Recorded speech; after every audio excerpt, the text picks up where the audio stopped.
So, hi and welcome. I am Maya Kóvskaya, and I'm the founder and director of the AMOR MUNDI Multispecies Ecological World-Making Lab. And some of you know me, some of you are new guests, so welcome. We're excited to meet you and just dialogue with you at the end of the talk. So today, I'd like to introduce our brilliant moderator, Athong Makury, hails from Naga land, and recently participated as an indigenous activist at the Convention of Biological Diversity at the United Nations Biodiversity Conference, COP15 in Montreal last year. As an advocate for indigenous land rights, he has also directed videos on Naga land and published on land and forest governance, as well as indigenous Makury language dictionaries. So he's a total badass. And his research at Chiang Mai University focuses on recuperating traditional Naga chum cultivation practices and indigenous ecological knowledges. And he's developing indigenous-led programming with the AMOR MUNDI Lab. I'm going to turn the floor over to Athong, and Athong, just make sure your speaker view is full so we can see you and hear you. And yes, I turn the floor. Thank you, Ajahn, for your wonderful introduction. Thanks. Hello, everyone. Good morning, good afternoon, good evening. I'm really excited to be part of the talk today. So before we start, we get into the talk, I would like to mention a few of our housekeeping rules. So let's keep our mics off, video off. And if you want to have questions, you can put it in the chat, and I will collect them. And then during the Q&A session, if you want to ask questions, that's fine. You can open up your video and mic, and you can talk. Or if you are not okay to do that, no problem. You can put the questions, and then I will read out the questions for you to the roundtable, to the speakers. So as we, start a talk today, the talk session today, I would like to introduce the lab and give our land acknowledgement about AMOR MUNDI Multispecies Ecological World-Making Lab. The AMOR MUNDI Multispecies Ecological World-Making Lab is an intersectional multidisciplinary research initiative in the Global South, investigating how human and modern human world-making and survival are mutually entangled.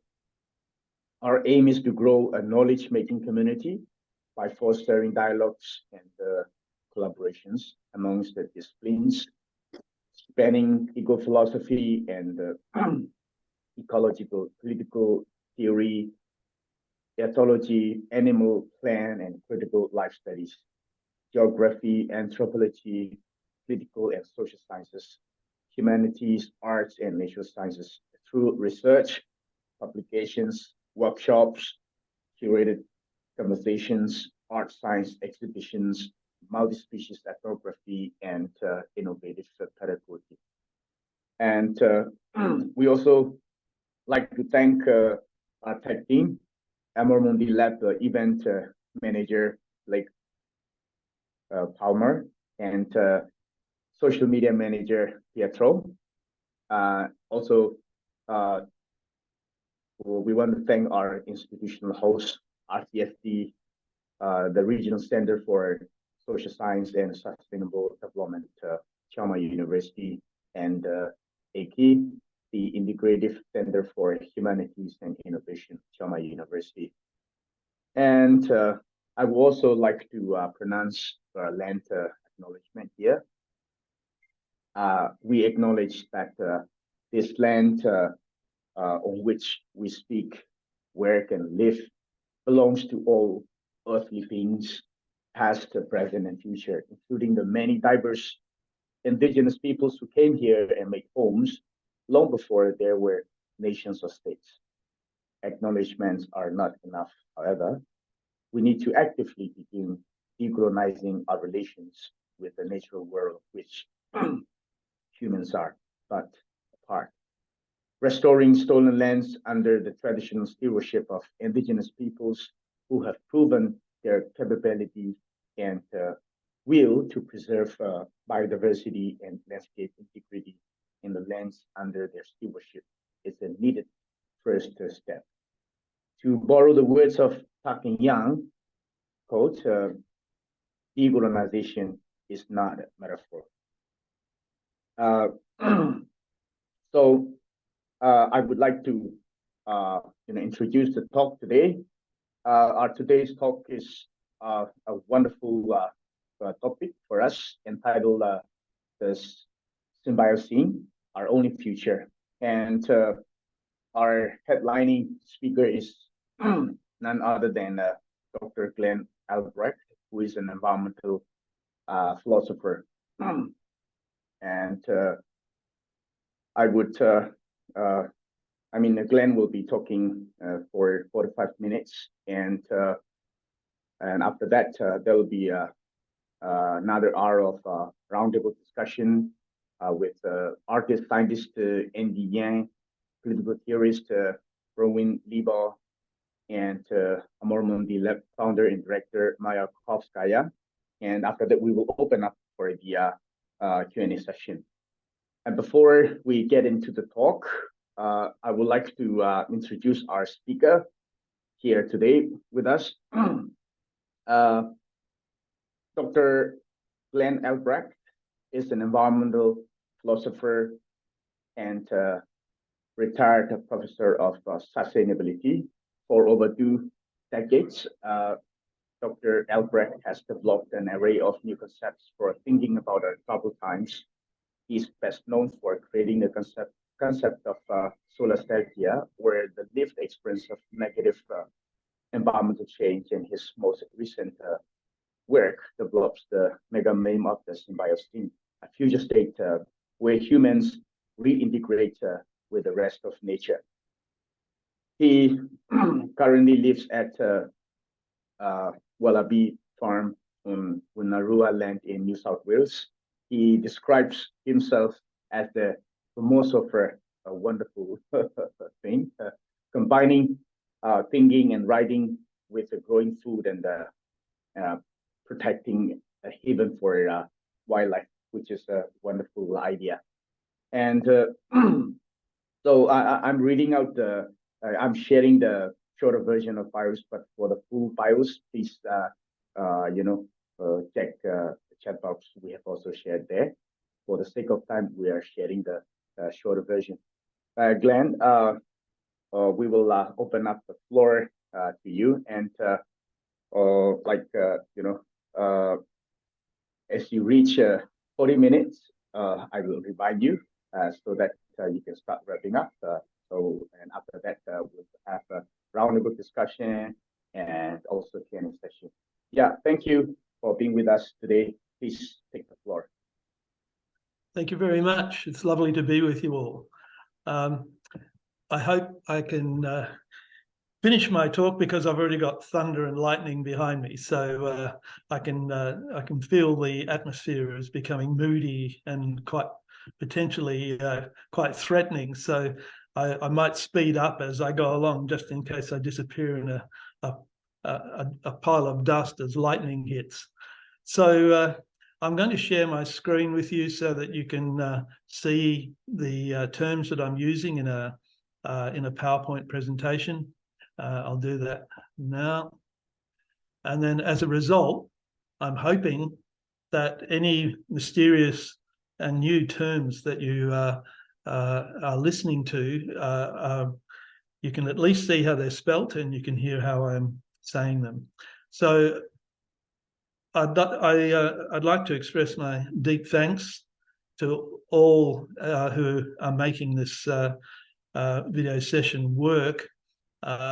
You are an amazing collection of people doing quite amazing work, and I'm very pleased that my own work, which always seems to me a little bit quirky and off the wall, is actually being listened to and with interest by people, in this case, not quite on the other side of the world, but at least in a different time zone to me.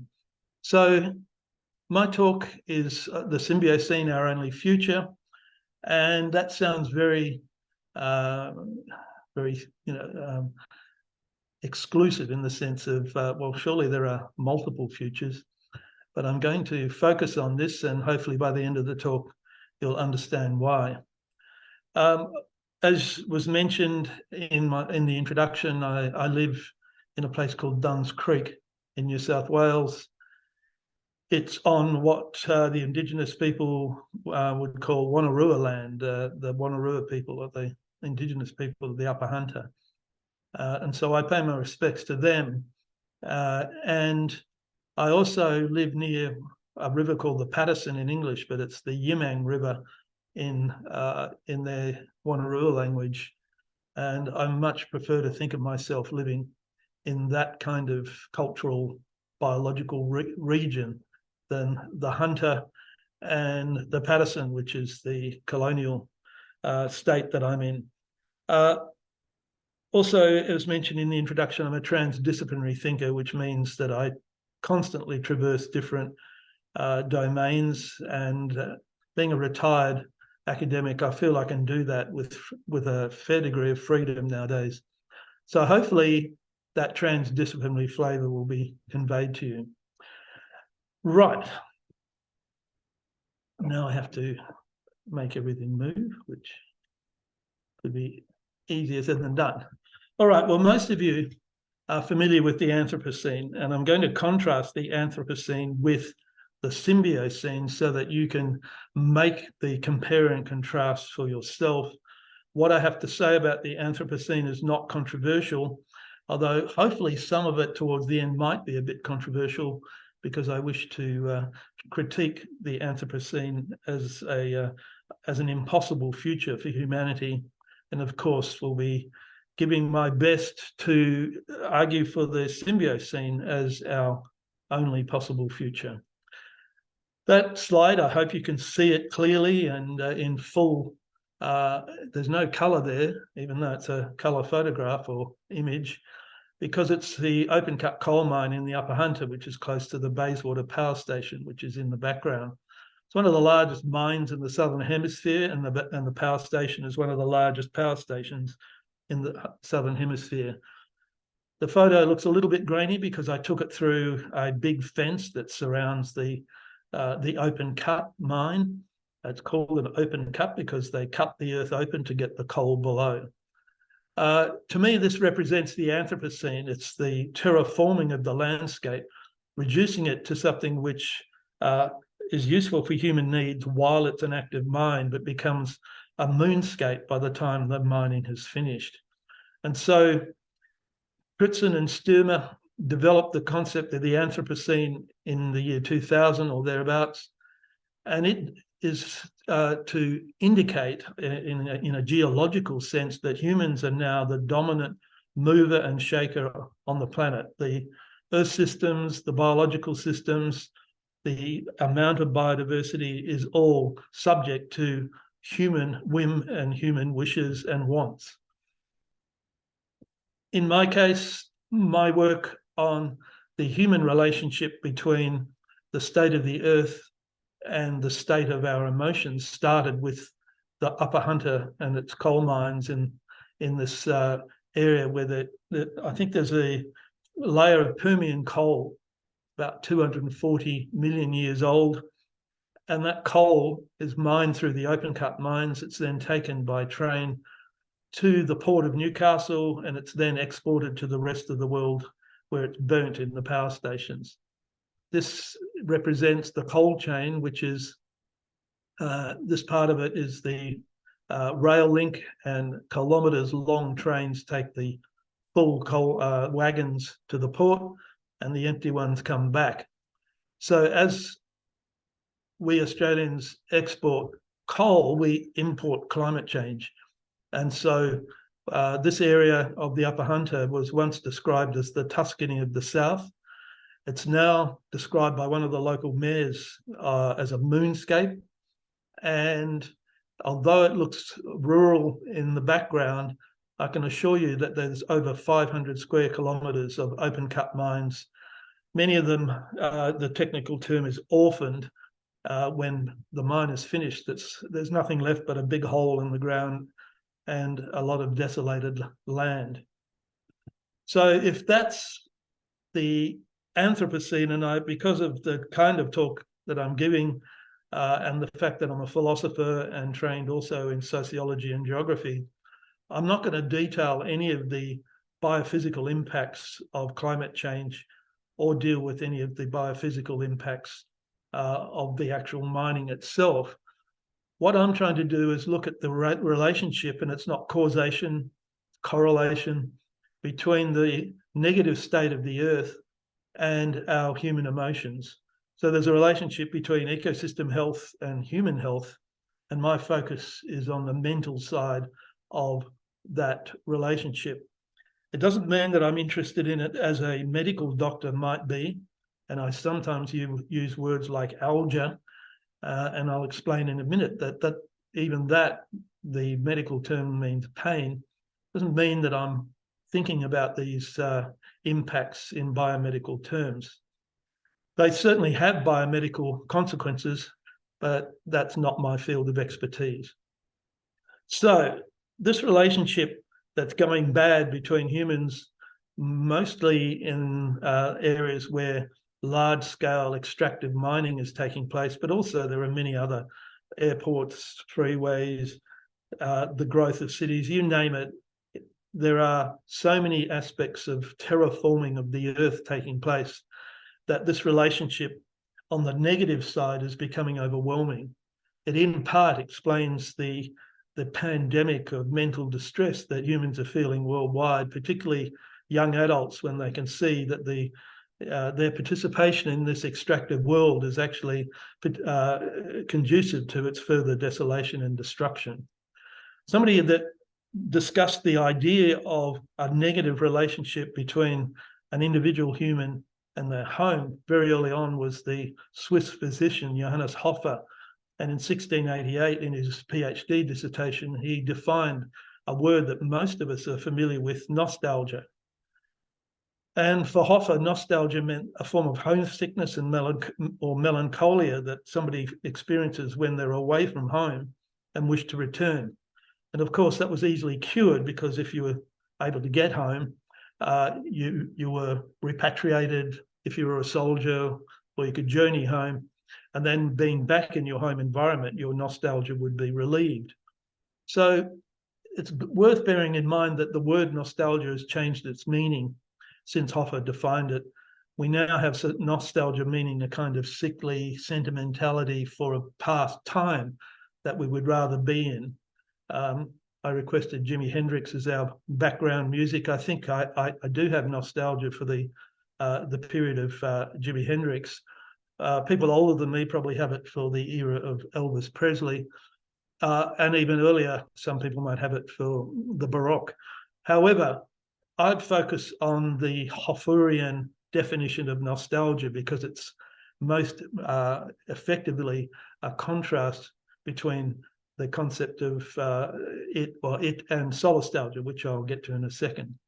There are other scholars that have looked at this relationship going bad, sometimes not necessarily focused on the deterioration of the earth, but necrophilia, love of death, and it's not what you think it is. It's more generally, as defined by people like Erich Fromm, the love of death generally. So you might think that there are certain people that fit that necrophiliac definition. There are people who have phobias about biology, so biophobia, ecophobia. They're much more comfortable in a world devoid of life, particularly non-human life. I created the concept of solastalgia in 2003 to describe this, a form of homesickness similar to Hofer. But it's homesickness you have when you're still at home and your home is moving away from you. So it's a very difficult condition to be in because you can't go home as a solution. If it's being caused by drought or some other natural event, drought can be relieved by rain, and so your solastalgia does have a solution there. But if it's a multinational mining company and the state of New South Wales that's doing the work, it's very difficult for an individual to change that situation. But I want to remind you that the alga in solastalgia is partly combined of three forms of alga from the Greek. One is pain, another is grief, and the other is sorrow. And so it's a very complex term. It doesn't just mean biomedically defined pain. Most of you suffer from global dread, and that's the feeling you have when you wake up in the morning. Used to be we used to read the newspaper, but now we read our smartphones, and all the news is bad. It's horrendously devastating to our sense of well-being when we are suddenly thrust into a world which is experiencing pain, distress, and death, again in epidemic proportions. So dread is an anticipation of a future which we don't wish ourselves and our loved ones to be in. So global dread has become an existential condition for millions of humans worldwide. Richard Loeb gave us nature deficit disorder, particularly to talk about the impact of the separation of children from nature and natural events, and that this deficit was leading to epidemics of failure of kids to be socialized in such a way that they're life-affirming and life-loving. Many scholars have developed the idea of eco-paralysis, and in particular, it's the idea that the solutions to some of the problems we're facing are so complex and difficult that we can't even think of how, as an individual, we can get out of it. And so the only feeling that we have is a form of paralysis. We'd like to do something, but we can't.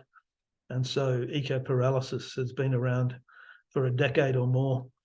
And now there's a slew of new terms, although eco-anxiety is not a new one. Climate anxiety, eco-grief, environmental grief. The grief side of the literature is now exploding because rather than just worrying about a negative future, we're actually seeing massive impacts in the present where stuff is just disappearing. So that's a quick summary of these negative earth emotions that I'm concerned about. So solastalgia, that's the lived experience of negative environmental change, and the bumper sticker version is the homesickness you have when you're still at home and your home is leaving you. And that's an image of the Bengala open cut mine in 2008, taken by a photographer friend of mine. And it shows an open cut which is about 1 kilometre long. It's about 0.5 kilometre wide and at least 0.5 kilometre deep. And it's now doubled in size. So in another 10 or more years, the mine is such a ginormous terraforming of the landscape that on Google Earth you can see it from outer space. I interviewed many people about this relationship between their earth, the ecosystem health and human health, and their relationship to the earth. An Indigenous man who was interviewed, and I was working at this time with an anthropologist, Linda Connor, and a social psychologist by the name of Nick Higginbotham, and they and I were doing work under research funding to bring a greater understanding to this relationship. And it struck me, and I can't ever get it out of my mind, when this person said, and this is the context, exposure to the upper hunter and the open cut mines. He says, it's very depressing, it brings you down. Even Indigenous people that don't have a traditional tie to that particular area, it still brings them down. It's pathetic just to drive along.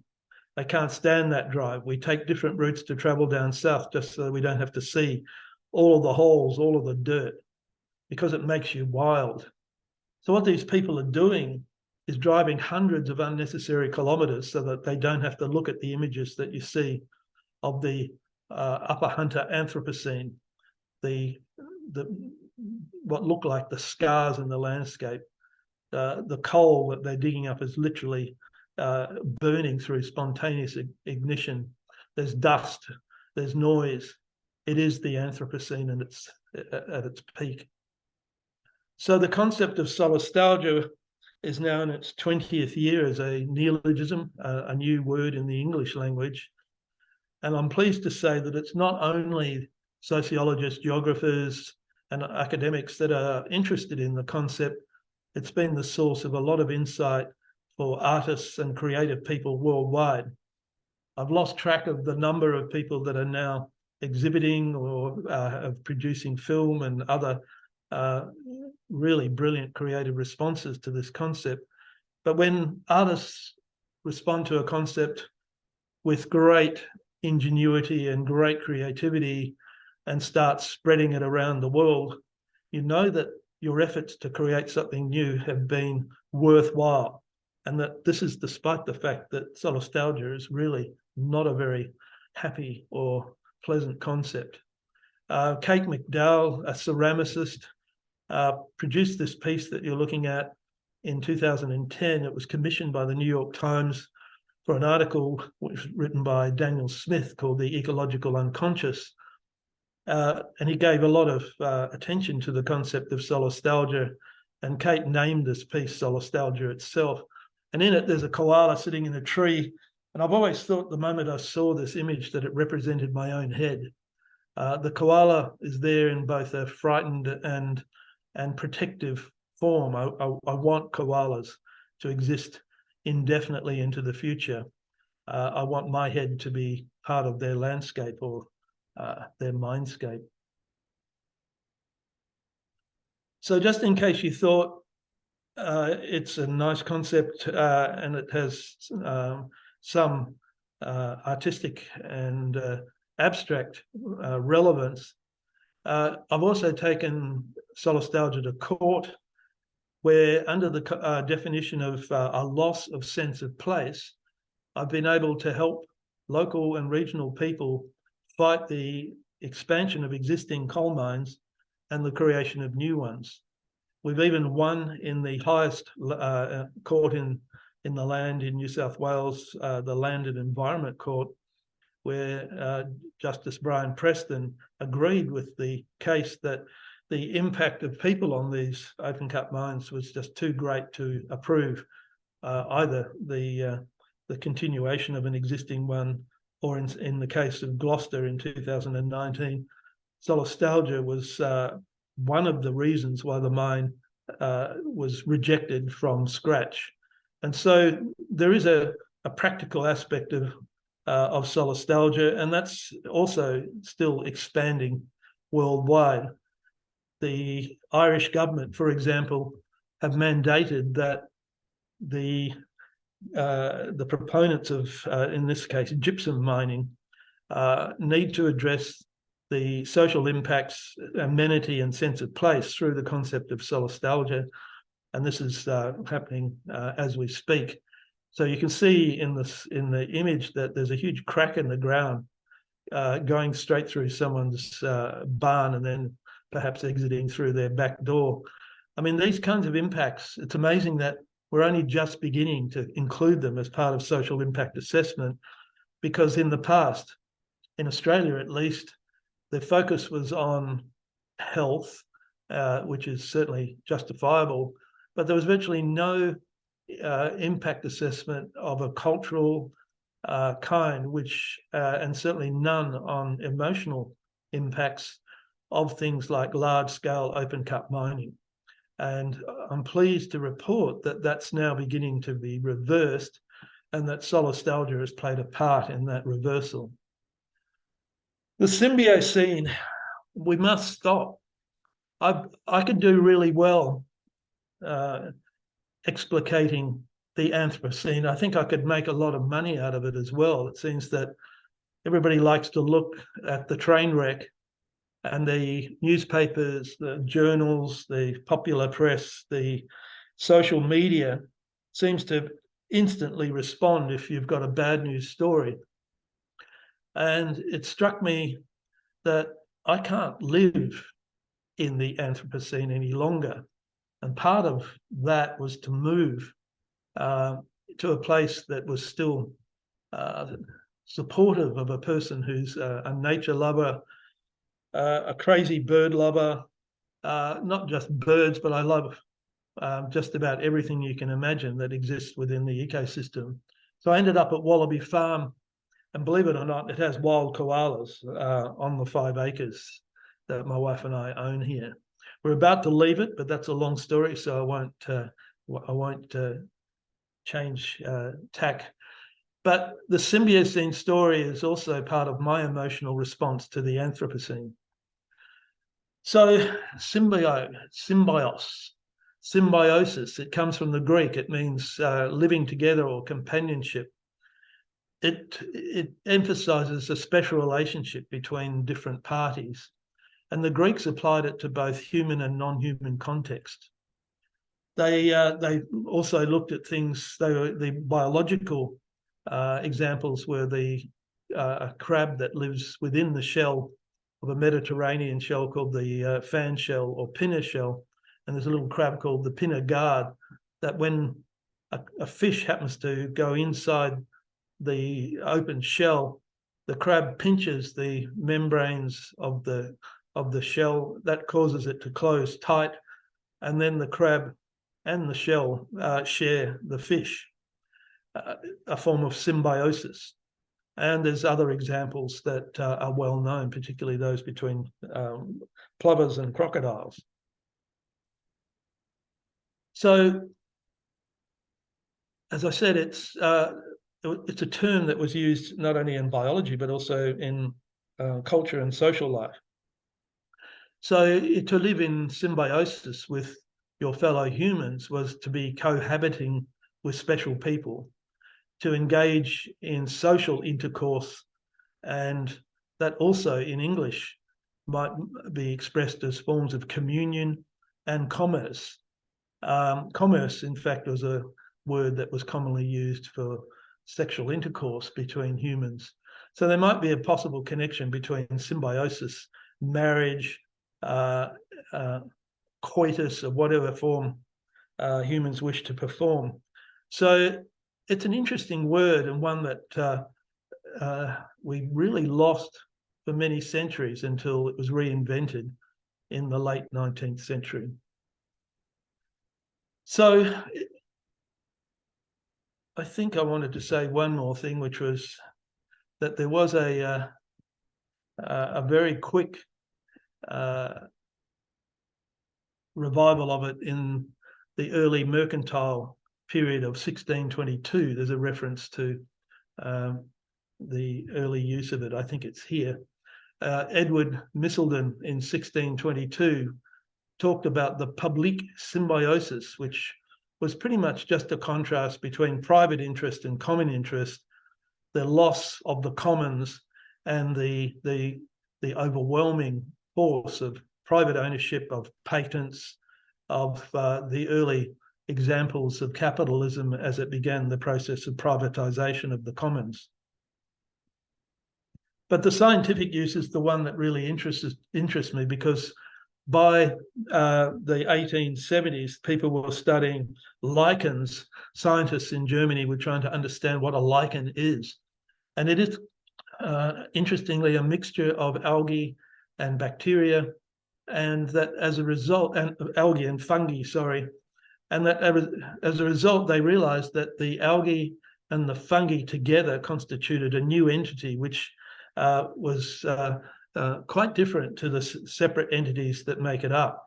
So you could tease out the algae from a lichen and it would die, and the same for the fungi if you did that. So Albert Frank first coined the term symbiotismus to describe this mutualistic interconnection within lichens. And then in 1878, a guy called Anton de Barry refined the concept of symbiosis, which he took from the Greek and New Latin, and created what has been considered a new term in science. but remember it has its origins in the Greek. So as you read my work or listen to me, I sometimes talk about symbiosis, and I sometimes talk about words that begin with sum or sum. And this is because if you look at the origins of the Greek, the Concise Oxford Dictionary refers to it as symbiosis or symbiosis, a living together. And the key word for me is symbios, or a companion or living together. And that this transliteration from the Greek is not all that easy. But what I figured was I'd like a word or a series of words that are not exactly the same as the scientific use of symbiosis. And so I use the cultural equivalent of symbios to give a new language or a new suite of terms to describe the human applications of the science of symbiosis. And so I talk about, for example, sumbiology, which is a transdisciplinary effort to understand the interconnections between these special relationships between organisms. Symbiocentric, as opposed to being anthropocentric. Symbioism, which is a whole philosophical way of thinking about the importance of symbiosis. And symbiography, which is focusing on your own biography, but from the point of view of the synergistic relationships between you and powerful influences on your life that either make you symbiotically connected to life or not. We can talk about that later if it's bothering you. So we need to know thyself, according to the ancient Greeks, but we also need to know our self, sim, and sum. And what I conclude from reading the science is that symbiogenesis is at least as important as other forms of evolution, particularly Darwinian evolution by natural selection, and that we need to rethink the way that we understand not only our own lives, but our relationship to all other life forms. Lynn Margulis would say we're all holobionts. Some scientists now have come to the conclusion that we're all lichens. And that, in other words, from the science of symbiosis, we are more than a single species of being. And with respect to humans, humans have always been more than human. And you only have to begin to think about your microbiomes that inhabit your body. They have a huge influence on your blood pressure, your emotions, and a whole range of issues to do with your digestion. Most of you may have heard about eyelash mites that live in the base of your eyelashes and eat the dead cells that are there. They come out at night and mate on your face, and you don't even know about it. So we're holobionts. We consist of trillions of algae, fungi, bacteria, and small organisms like our mites. All of that's revolutionary in the sense that it overturns much of what we've understood to be an orthodox view in science of Darwinian evolution by competition and adaptation through natural selection.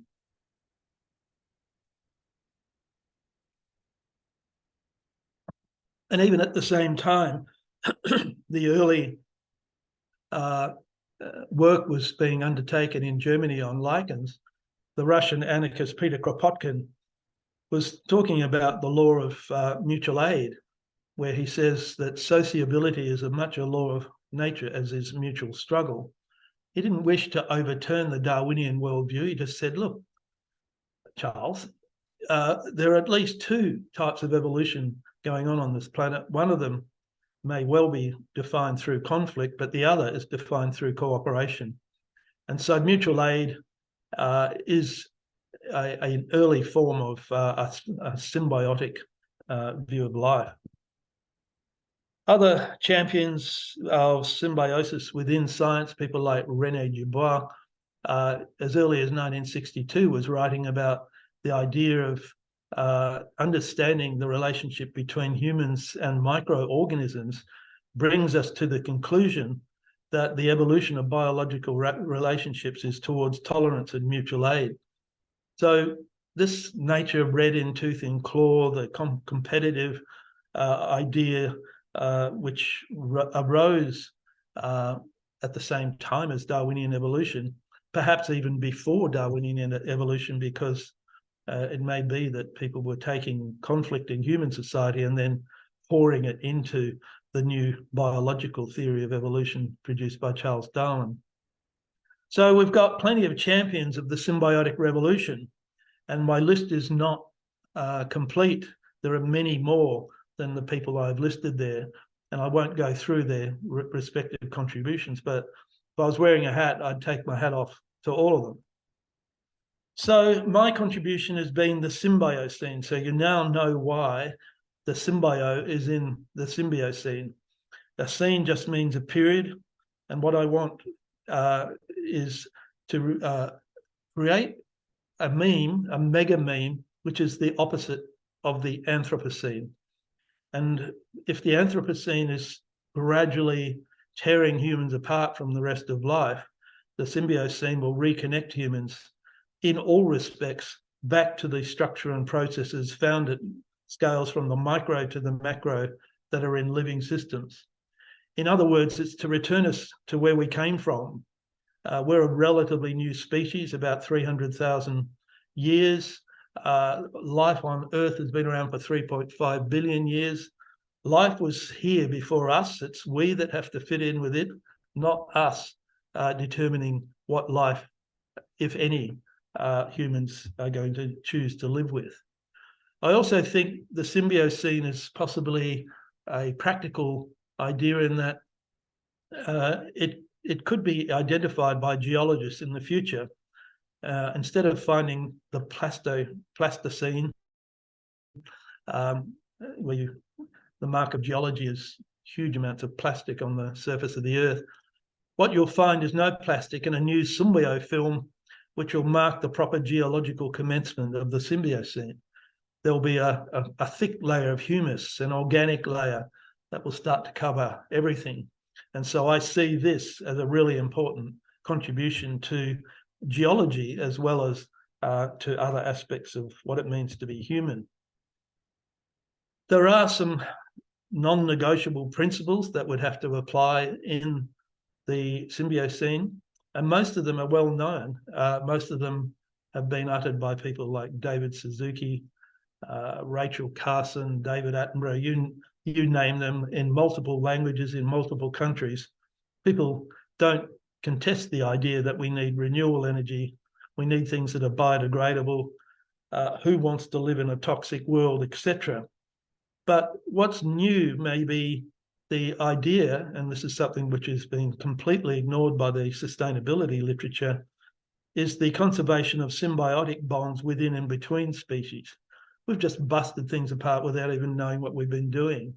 And once we do know that, we start, we're ethically impelled to repair these damaged systems. And maybe this is the new bit that I'm trying to contribute, is that gives humans the possibility of creating new symbiotic bonds within life as we know it. So everything has to change. It's a genuine revolution. Our sense of identity must change because we're not what we thought we were. We thought we were isolated egos, atoms, capable of moving and shaking the earth by ourselves. Symbiosis has completely overturned that view. Where our emotional compass in the Anthropocene has turned bad, it's negative. All of those things that I mentioned earlier, including solastalgia, are getting worse. It's scientifically founded, so the story of complex life or increasing complexity in life is at least adequately understood by symbiosis. We're also beginning to see technical outcomes of this revolution. We're seeing technologies such as mycelium bricks, and I can show you one. There it is. produced by PLP Architects in London this year. And they're now building structures from non-concrete. The cultural responses are hugely important because art, dance, music, poetry, etc., all of these things will have to, they don't have to, but they will voluntarily take on symbiosis as a major theme. Our democracy will need to phase into what I call symbiocracy. There's a big question mark there because I'm no political theorist, so I need help in this huge domain of the political response to symbiosis. Same for the economy. An economy based on life and its integration, a symbiosis, which sounds horrible, so I need help there too, is a no-brainer as far as I'm concerned. So this is an example of the Symbiocene in action. It's symbiotecture because it's the application of the science of symbiosis to produce bricks. In this case, PLP Architects in England are now making structures out of mycelium. They've changed their name from being PLP Architects, at least the division that's making the new bricks, to PLP Symbiotics, because they realized that architecture is the wrong term for what they're doing. Archi means to rule. Techne means to build. And so these people are building with life rather than against it. And so I'll be interested to see the development of that further. So now we can summarize. Most of you, I hope, have a degree of skepticism, which leads you to the conclusion that it's all very well, Glenn, talking about the Symbiocene, but such an idea is utopian. And it's correct that you should give me that name or that word, but it's not the utopia that you think it is. The utopia that we're in now is the Anthropocene. It's a tragic outcome because it can't possibly exist in the future. The Greek OU, the U means not. It's a place that is no place. It cannot exist. If you extend it, how it is evolving into the future, it does not have a future. And the real utopia is the Symbiocene. It's an e-utopia where EU in the Greek means good. It's a good future. And so I probably don't have time to go through this in great detail, but what I'm suggesting is that under the Anthropocene, we've created the perverse versions of all of the things that we would like to see in the Symbiocene. So we've created resilient things that are perversely resilient. They should go away, but they're hanging around for too long, a bit like some of the ex-presidents of the United States. Unsustainable versus sustainable. As I said, a sustainability that ignores one of the foundations of life is not ever going to be sustainable. The Symbiocene, by putting symbiosis at the center of sustainability, will revive or regenerate that concept. And regeneration itself is a feature of the Symbiocene. The Anthropocene wants to turn the whole world into one homogeneous place, probably preferably one big corporation that does everything. And as you know, as the Amazon disappears, Amazon.com goes gigantic. Dysbiosis means sickness and death. Symbiosis means life and further complexity in life.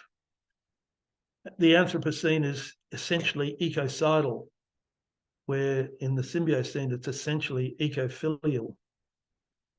The Anthropocene is extractive, and that includes the current suite of alternative energies that we have, whereas the Symbiocene will be connective.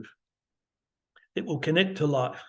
So our energy systems will be bioenergies. There'll be algae producing bacteria in your bathroom, algae producing light in your bathroom, and you have to wee on it to make it grow and shine. So that's a form of neo-animism as well. And believe it or not, the Anthropocene is almost entirely run by ideological belief. There is no science behind it whatsoever, because all of the science is telling us that if you continue what you're doing, it will be self-defeating. And importantly, I want to conclude on our emotions, because that's supposedly where I started from.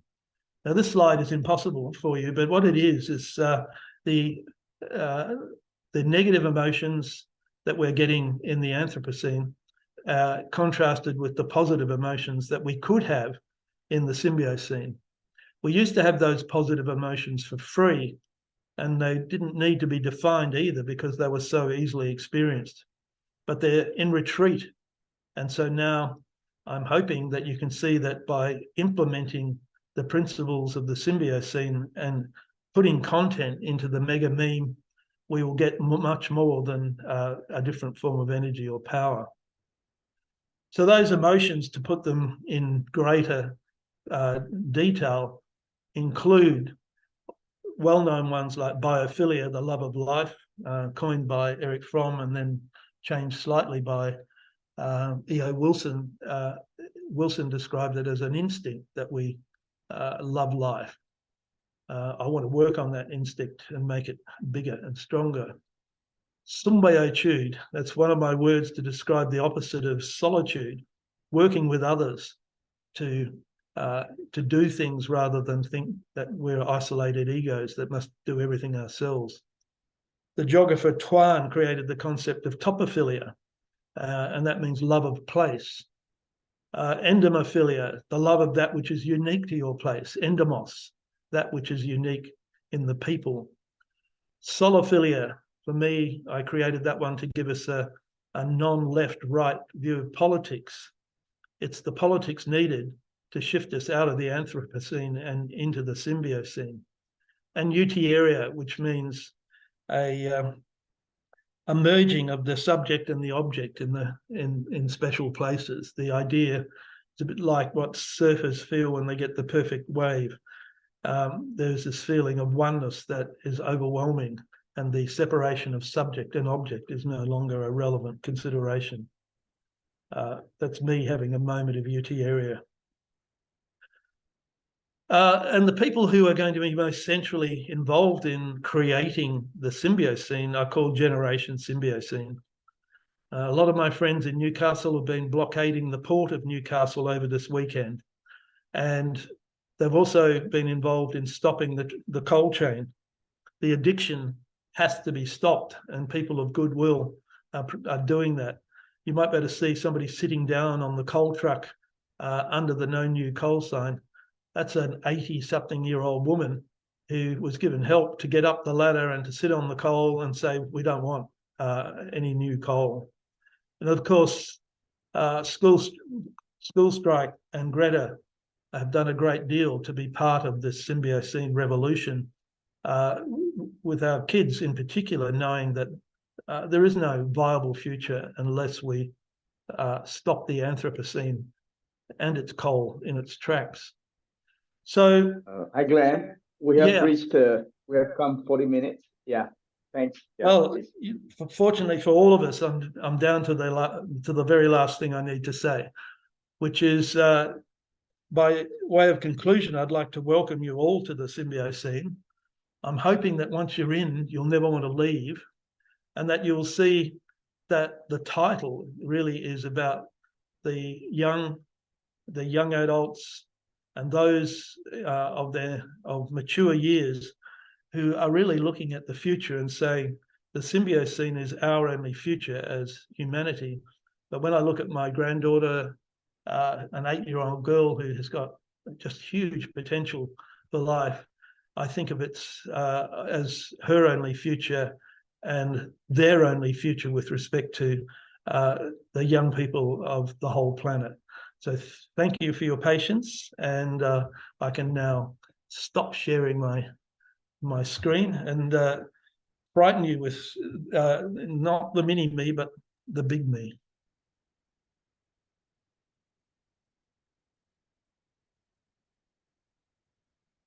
So that's it.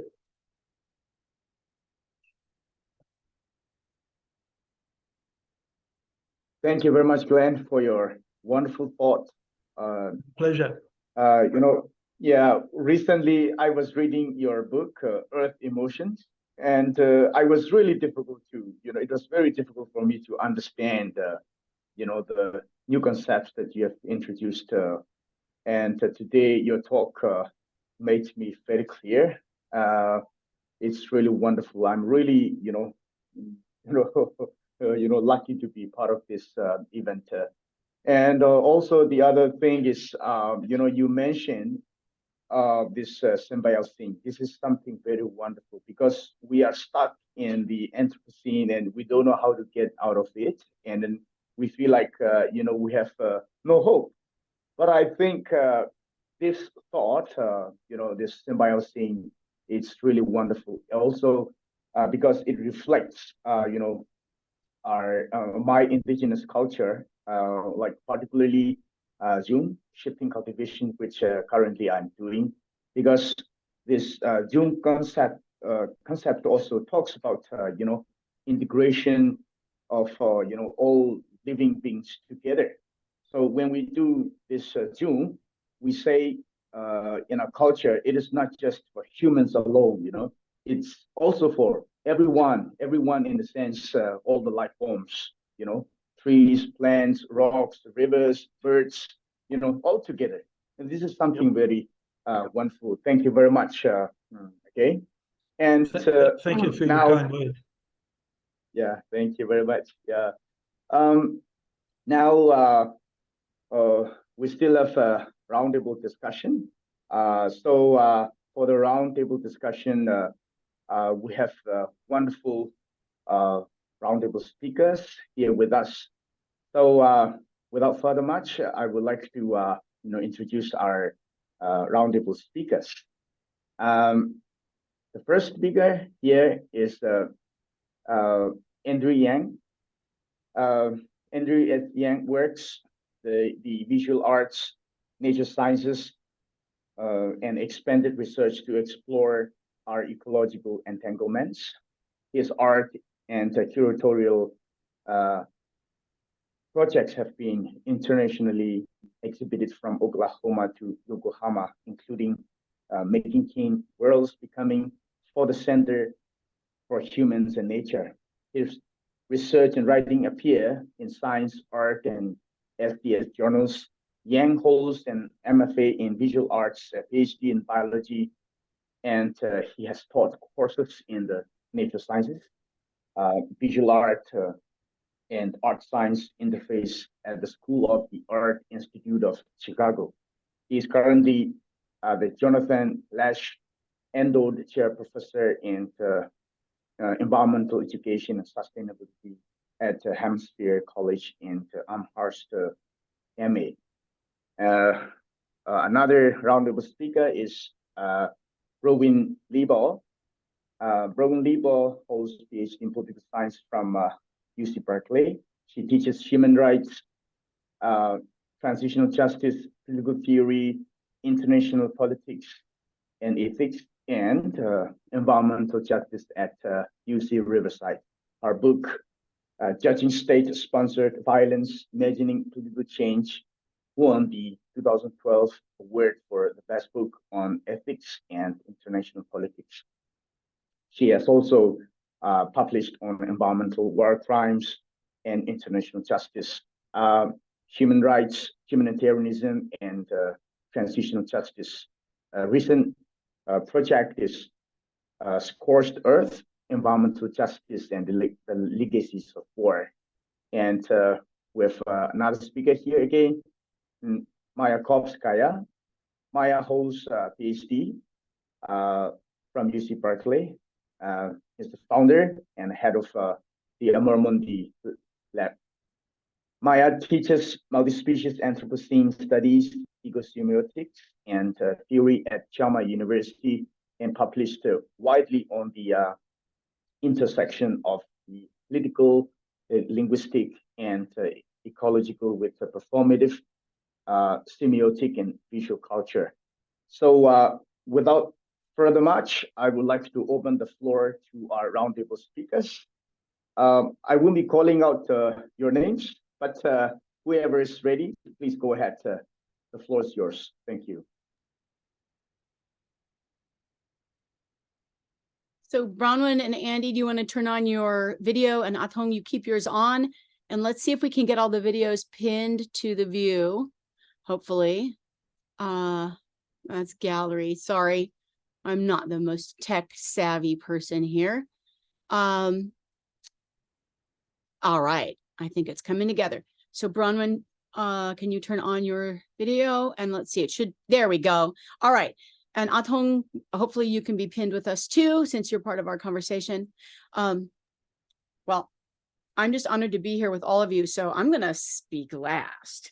And as Athong said, let's just throw open the floor. Glenn, if you want to have your video on, you're welcome too, since you'll be part of our roundtable. Whoever wants to throw out something, let's do it.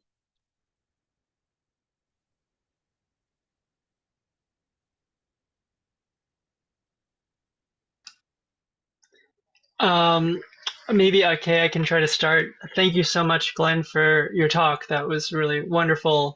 And it gave me all these additional layers thinking through your idea of the symbocracy, the symbiocene, the sort of richness and texture of the concept is just really powerful. And I wanted to ask one thing actually to Bronwyn to start out as a political scientist here. This idea that Glenn has of the symbiocracy, the idea that we might have some kind of something that's in contrast to democracy. And I'm borrowing directly a quote that I read in an essay of Glenn's a number of years ago. In contrast to democracy, which is by definition anthropocentric and capable only of partial answers to human bias questions, symbiocracy requires those who govern to have an in-depth understanding of total ecosystems and symbiotic interrelations. To live together, humans must exercise their ingenuity to this symbiocracy. And I just wanted your sort of quick take on this kind of idea from a political science point of view. Okay. Yes. Thank you. Thank you so much for the talk. I have so many things I want to say. That wasn't one of the things I was thinking about, but I think I think there's so much to talk about, and I think that's a really good question. I guess there's a few things I would say. I was thinking about it, some of the kind of political implications of this concept, and I was thinking, first of all, I guess I want to say that I think it's a very profound contribution to thinking about, I guess I would say, I don't know if I would say if democracy is the right word, but a sort of a way to re-envision democracy in a sense that it offers a kind of, I think we're at a place where the stories we're telling ourselves about democracy are no longer meaningful to very many people in the world, and that that contrast between kind of like stories that no longer make sense, but they're still there, is becoming a source of extreme distress for a lot of people. I think the sense that we need, that there's a sense that it is not a small thing to live without hope, and to have a concept that reorients people toward a way of thinking about our relationships to one another that highlights our interdependence. And it does so in a way, I think that is, it is an interesting template for thinking about democracy differently in this, with reference to interdependence of, of the focus on the kind of like, I think it has this virtue that is at the center of some of the great, political theory texts of like sort of showing you revealing a truth that is in some sense very elementary and undeniable about the world, and yet something that in some sense we feel we've forgotten or lost touch with, and doing it in a way that is also very generative. And so I think that in that sense, there's like this sense of the Symbiocene as calling attention to something that in some sense feels very familiar, but in other ways is very profound. And that is, and I think that about our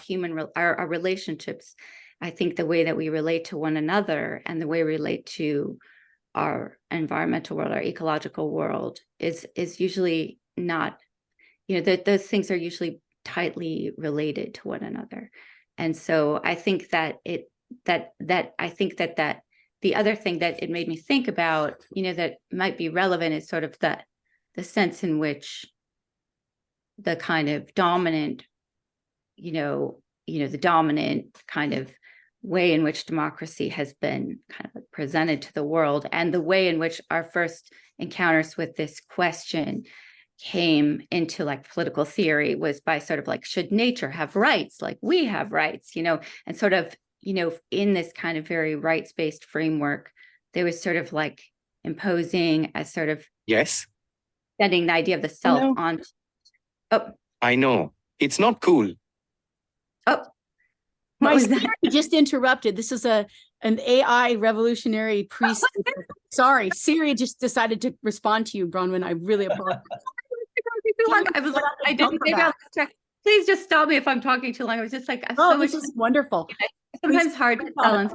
I was thinking about, in these ideas like that, sort of in the kind of early like environmental theory, you see like these kinds like, should nature have rights? And I was like, well, that would be silly, because how could and that's returning, but in a really different form that I think is being, really been under the leadership of indigenous communities who are just kind of reformulating these debates, and they don't mean quite the same thing as they used to mean. And I think they mean something closer to this concept now. And I think that what I find really interesting about the Symbiocene is the way that it kind of is a radical concept, in the sense that it not only tackles and like offers this alternative way to think about these big logics, of our future and our time, but also the micro level of like, what is the self? Like, so it sort of is this sort of offers, that the self is a self that's interdependent with microbes and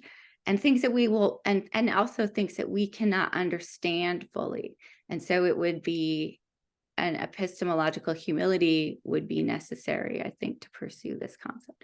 I'll stop talking now, so I don't just, I want to hear what. On top of that, because that was a great question, Andy, and Bronwyn, I loved where you went with that. And I'm thinking about the multi-species polity, and the Symbiocene obviously entails something like that. And I don't know Greek, so I ask this genuinely, but doesn't demos mean the people rather than humans? And doesn't it mean it's the people in contrast to a despotic supreme power?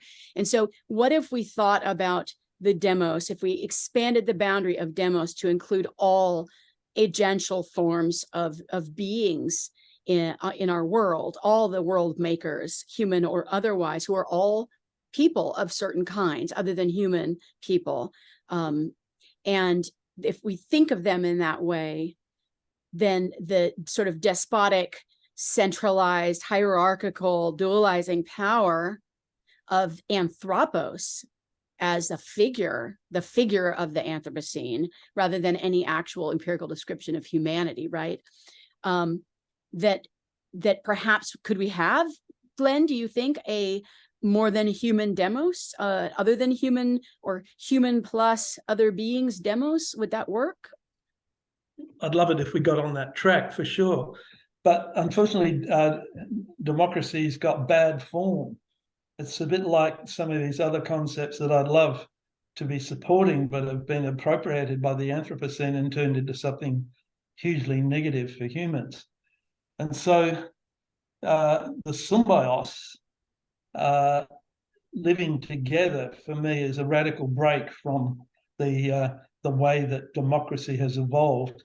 And so I'm going to continue down the path of saying that, look, the idea of indigenous knowledge, science, citizen science, and other contributors to a much broader notion of what it means to be human and what it means to be human in the context of all life, it requires a leap from the human-centric demos to, as you put it, multi-species, And it's not just species, it's More than human. species, in fact, are a kind of abstraction, because it's, as I tried to explain in my talk, we are holobionts, multiple species. The division between us and other beings at a species level is almost meaningless. And so I'm keen to pursue these ideas, but when at the moment I spoke of the need for a new word for governance, I said I need help. So in other words, what I'm suggesting is that although I'm full of energy and vitality, and I'm reasonably healthy, I can't do this work. It needs other people, and that's the whole idea of symbiotude. I sit here at Wallaby Farm doing a lot of the stuff by myself, but I feel like the Wizard of Oz, peddling away in a shed. So I'm appealing to my fellow creative thinkers, academics, and any other type of human being that wants to think about a viable future, that this is work that we all must do, and that it's vital that we undertake it now. It's not something we can put off and think about maybe doing this. It's an instant turn. So I appreciate Bronwyn's comments, and I even go further than rights, and I developed the concept of GEDs. And so GED in ancient Indo-European roots is the root word for good. GED is spelt Ghehds. It's one of those impossible words, but it's like ghost. It's a bit like rights, it's got a GH in it. But GED's, an ancient word for good, and it's the root word for together or to gather, or indeed the word good. It's got that h sound in it, which comes. And so here I want to replace rights, which is a atomistic idea that developed out of John Locke and other so-called Enlightenment thinkers to protect private property. Rights is the basis of modern capitalism. Try beating Rio Tinto on a rights-based argument. If you're a farmer in the Upper Hunter, you'll lose every time, because there's a huge power structure there. So the only way to eliminate that is to get around the corrumpelism. To corrumpe means to destroy. It's worse than corruption. Corruption, you can just scratch the record and still play it. But if you're into corrumpelism, you actually smash it. You smash the foundations of the very things that you're working within. And so democracy has been so corrumpelized in the modern Western world, and America and Australia are good case studies of the revolving door of power. I think you all understand that kind of political economy, if that word's still useful. That we need to, like other areas, have a clean break, just so that people can start to think again about the very issues and what's important. And the language and the particular words may not be that important, but what is important is that you just stop thinking within the same structure that you've always thought in. And that might give you a degree of liberation out of a conceptual prison of your own making. And if that's what I'm doing, and if it succeeds, well then, bloody good. Yeah, NDS, raise your hand, yeah? Yeah, well, actually, Glenn, you just answered the question I was about to ask, because I was going to sort of play devil's advocate to the idea. One question I get from students a lot is, as we're talking about these concepts, is sometimes they have a frustration, like, why is there yet another new term? Like, what's the value of adding new language to something that they sometimes feel might obscure, right? And part of that's also coming out of their concerns around maybe philosophy more generally, like maybe continental philosophy, et cetera. But I think you just responded to that really well in terms of talking about sort of language and these words as like language acts that can interrupt ways of thinking, right? And that even just by having a word that's unfamiliar and using it in a repeated and consistent way, that shifts the conversation quite literally, but then also shifts sort of habits of thought. So I think that's a I feel like you just addressed that so well. Look, because you do such close work on on etymology and on thinking through language, and so I think that's just one thing I think sometimes I find students especially are skeptical about, because they see that as a sort of a intellectual gloss. And so what's the active work does that new words do? Yeah, that's a really good point. And I'd only add to it briefly by saying that the need to add to language comes from multiple directions. The subtitle of my book is New Words for a New World. I mean, we've evolved so rapidly that our language has struggled to keep up. We're using language and words that were developed from the 16th and 17th century onwards in English, and they're just not capable of addressing the issues that we're now facing as a globalized species. So there's that, plus the corruption of the existing words. If you think that we're going to save the world through sustainability or resilience or the other list of words that have been corrumpilized by the current power structures, that's a very frustrating path that you're on. So I think there are multiple reasons why we need to create new words to describe new feelings and emotions that we have.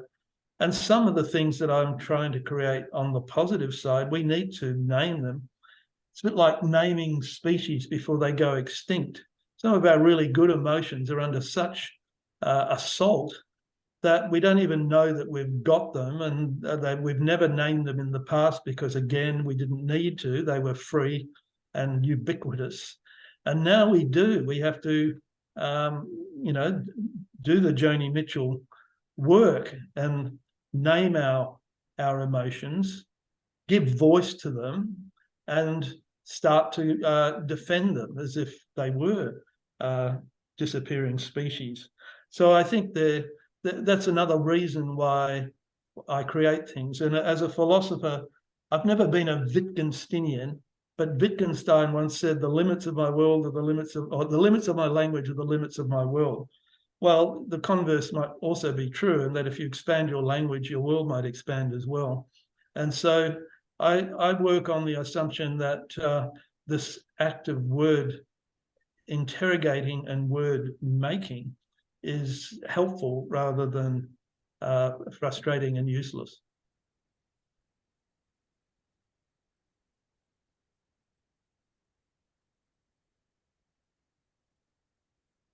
I hesitate to jump in because I always have stuff to say, but I'd love to hear if there's more from our wonderful guests before I throw out some difficult question. And I know Blake also has a really awesome question that he wants to ask as well. Go, Bronwyn. Okay. I guess I just want to follow up and push you a little bit on this question of like some of the things you just said, and on this, and then coming back to the point you made about utopian thinking. And so I guess I want to just to make some controversy happen in the room. I think that this question of, I guess I'll work backwards a little bit, but when you say we need a clean break, that really raises a lot of questions for me. Like, I'm not sure that the idea of a clean break is consistent in any way with the idea of the symbiocene, because if you are thinking about a system in which we are symbiotically related to one another, and we have to be much more epistemologically humble about, like, we have to recognize ourselves and our perspective as extremely limited by our role in that interdependent system. I'm not sure, like, who decides we make a clean break and with what, and it would seem like a vision that it suggests, where do all the problems fit into the symbiosis? Like, are they not part of who we are and who are what our world is? It doesn't seem like a concept that's consistent with change as a break. And I'm not sure, I'm not saying that to be clever. I'm saying I'm not sure. And I think that in some good ways, because I'm not sure that the idea of a clean break raises a lot of questions about, like, who like, is this a vanguardist idea, or like who's the we in this, and who says that?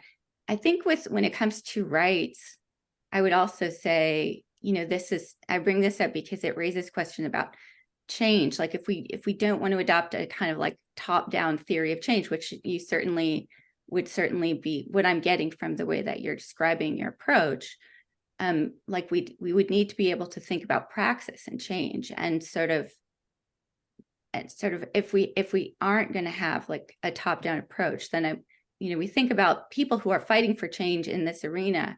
They are some of the most extremely, like they are usually don't turn away their rights, and people like Berta Cáceres was calling for rights because she was being threatened, and then she died, and then she was assassinated. So a lot of the people I work with who are fighting for environmental protections in various communities are also asking for rights protections in order to gain, not as an end, but as a means for change, not necessarily as their ideal mechanism. But I would also, the question about whether rights are transformable or not it's a bigger debate. But the question about utopia, I think I agree with you that this is a realistic vision. It's not a utopian vision at its core, but it's sometimes I think it's presented as a utopian framing, in the sense of just like here's us, and then we have to wipe the slate. It sounds a little more like a practical utopia sometimes as you talk about it,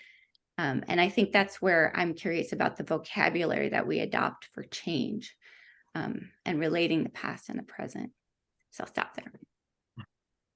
Look, they're all really good and valid points. I hit 70 this year, so at times I become impatient because I want to see the change, as has been famously said. If we had started a lot of the things that the Symbiocene represents decades ago, I wouldn't be quite so pushy when it comes to any kind of a time frame. But I think we've now hit what the complexity theorists call a tipping point, and that if we keep the Anthropocene alive and well for too much longer, I will join the doomsayers and start making money out of writing really terrible articles about how we're all emotionally desolated. So as I said during my talk, it seems a lot easier to do that in the present time than it is to run the opposite line. So there is a marketing, for want of a better term, aspect to what I'm doing, and it's deliberately so. But incremental change from the Anthropocene doesn't seem to make a lot of logical sense to me. What is it that we're supposed to reform? What is it that is about this thing that's ruling us, that we're participants in, that we can break out of? And it's virtually nothing. I use examples like Zoom. The world's computing industry and all of its servers and power structures use about 3% of the world's energy, and hence contribute about 3% of the world's CO2. It's roughly the equivalent of the world airline industry. So we're still in the Anthropocene discussing its possible demise. That's how powerful we are caught up within it. Now, so I gave examples of rising tide and school strikers as reactions to the Anthropocene, and I see them as becoming more relevant the longer we delay in this process of conceptual change. So it's a tricky one. I admit my impatience for change. It leads me to sound like an authoritarian. I can assure you that I'm a gentle anarchist, definitely not the bomb-throwing type. What else? I describe my position as radical anticipation. Like many others, I've given up on hope. I can see the power of the hopium thesis. So I talk about radical anticipation of a future that we actually have to put into some kind of concrete content. The amazing Jonathan Lear talked about radical hope, which was a hope for the future without us being able to see clearly what it might be. Well, I've taken radical hope into radical anticipation, because we actually do need to see what it is that we are moving towards. And I think that's what our young people need more than anything else. So, yes, you're right. I'm getting old and grumpy. And I apologize for that. But in a 45-minute talk, I can't go into some of the detailed argument that's needed to make it clear that I'm not a top-down theorist. I'm trying desperately to get, I guess it's a symbiosis between creative thinkers, hard thinkers, materialists, realists, idealists, and whatever other stripe you are, to begin to say, well, look, you know, we've done a pretty good job of separating ourselves into disciplines and silos. It's now more important to unite, and the symbios, living together, and the symbiosis that it requires, and the symbiocene as its mega meme, seems to me to be a better way to go than, you know, forever hoping for the collapse of the Anthropocene, because it's not going to happen. Not by itself. That's what I'm saying. So thank you. I appreciate the rigor of your questions, and book type responses are required to answer them. Thank you. As the speakers are around us, I would also like to open the Q&A session together, you know, and we have a question from Blake, because Glenn here, also as a gentle anarchist, as you say, you know, Blake's question is related to anarchism. So I think it will be great, you know, please, Blake, you know, please throw your question. Yeah. I love that Athong knew the content of my question before I told him. I think my reputation precedes me. He's already in the symbiocene. Yeah, exactly. So I was really excited to see you reference some ecologically minded Western anarchist thinkers like Kropotkin and Bookchin. And in North America, where I'm from, and here in Southeast Asia, where the lab is based, and a lot of us work, there are histories of indigenous anarchisms that have been expressed not only in relation to other humans, but in relation to wider ecologies. I'm curious, do you see similar ecological anarchisms being expressed in Australia, where you live? And what role do you see for these different anarchisms in forming meaningfully non-hierarchical or hierarchical political and social modes or organizations that could be an alternative, an active practiced alternative to an Anthropocene? Yeah, again, fantastic question, because the assumptions behind it are that, I mean, anarchy means order without a ruler. And in a sense, the idea of a consortium of different types of humans coming together, so indigenous knowledge, scientific knowledge, citizen science knowledge, and other knowledges, uniting as a voice to help this process of self-governance at local, regional, and continental level, if that makes any sense, and supra-continental for world issues. It's almost impossible to get your head around imagining how that could happen. And indeed, it's so hard that in Australia, we actually just rejected by a referendum the idea that our Indigenous people should have a voice to Parliament. So if the Australian public can't accept the idea of another voice advising government on issues that pertain to Indigenous people, we don't have a lot of hope. But in some respects, I think I've just read yesterday, having rejected the idea of a voice to Parliament for Indigenous people, all of a sudden, under polling and social surveys, there's a renewed interest in the idea that there should be some kind of voice to Parliament. Australians obviously don't know what kind of voice it should be. So I imagine these voices, and it's a word that's been used in all sorts of contexts, and particularly in feminist context, these voices that are not heard become part of symbiocracy, and the voices become a vital part of informing a whole culture and a whole politics and its economy as to how to move on. Now, I obviously can't give you detailed information on this. I mean, there are political theorists from Kropotkin onwards have had a go at the idea of greater participatory democracy. John Dryzek in Australia has done amazing work on the intensification of various democratic models. And look, all power to them, but it has to be clean and renewable. It has to be biologically produced. We need now to begin to change the way we think about self-governance. So we live in a culture right now that's pushing harder and harder towards a top-down model of rule. It runs by corrumpalism. I don't see any way out of that, which is the gentle anarchist in me. So I write about World War III in the book Earth Emotions, but it's a war of the emotions. It's not a war of bomb throwing or guns. Now, everyone else is having a go at trying to solve these problems, and science and technology and bright green things are having their day, but it doesn't seem to make any change whatsoever.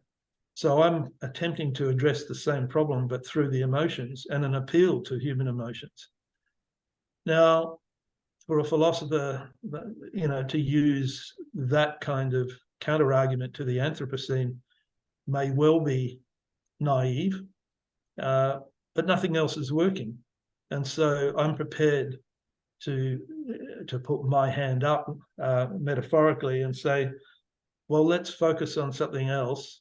Let's see if this works and starts to generate or snowball the voices of the unheard, the ignored, the invisible.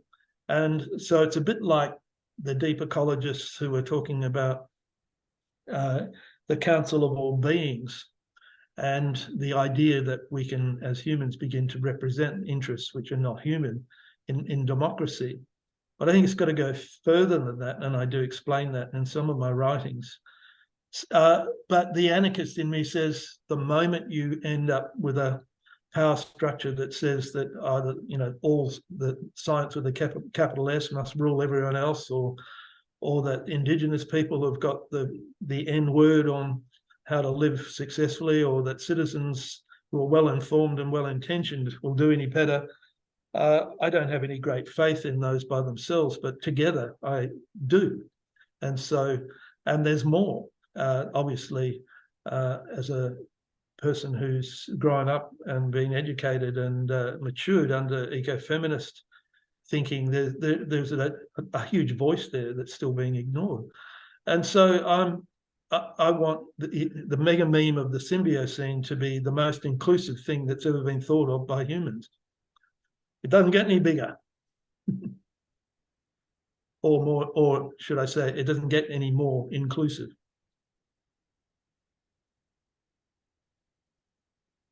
Thanks, Blake. If Andy had a comment, I wanted to yield to him. Otherwise, I have a comment. No? Okay. Well, this just follows on the war question, and also on the praxis of creating a symbiocene question.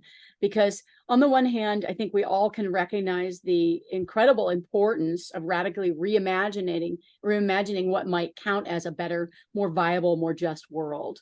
And that is a task, regardless of whether we can execute those ideas or not easily or at all, is nevertheless valuable in and of itself, because otherwise, how might we actually critique the existing world we have?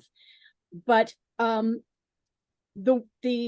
dominant model we're still very much in the thick of right now, this Anthropocene, or what I like to call Anthroposupremacene, because I think that actually undergirds and subtends the Anthropocene, the Capitalocene, the Plantationocene, Necrocene, Extractivocene, Wasteocene, and all the other scenes that we can think of, the bad ones at least. I don't think this is a world order that's going to go gently. And so the gentle anarchist in me also wants to ask, how do we do this? Because actually we are, as Glenn has said, we are at the precipice of irreversible tipping points. And when those change, the political possibilities are going to change as well.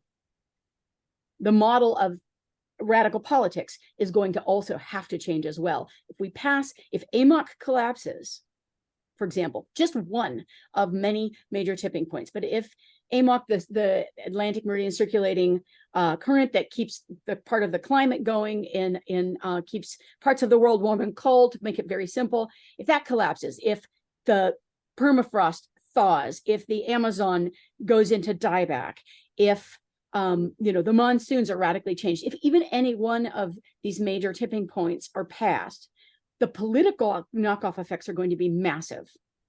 And I am concerned, the gentle anarchist in me is concerned, how do we, in this moment of incredible urgency, whilst rejecting top-down autocratic techno-neo-totalitarian methods like China, for example, is probably the country doing some of the most serious work towards changing certain aspects of Anthropocene practice.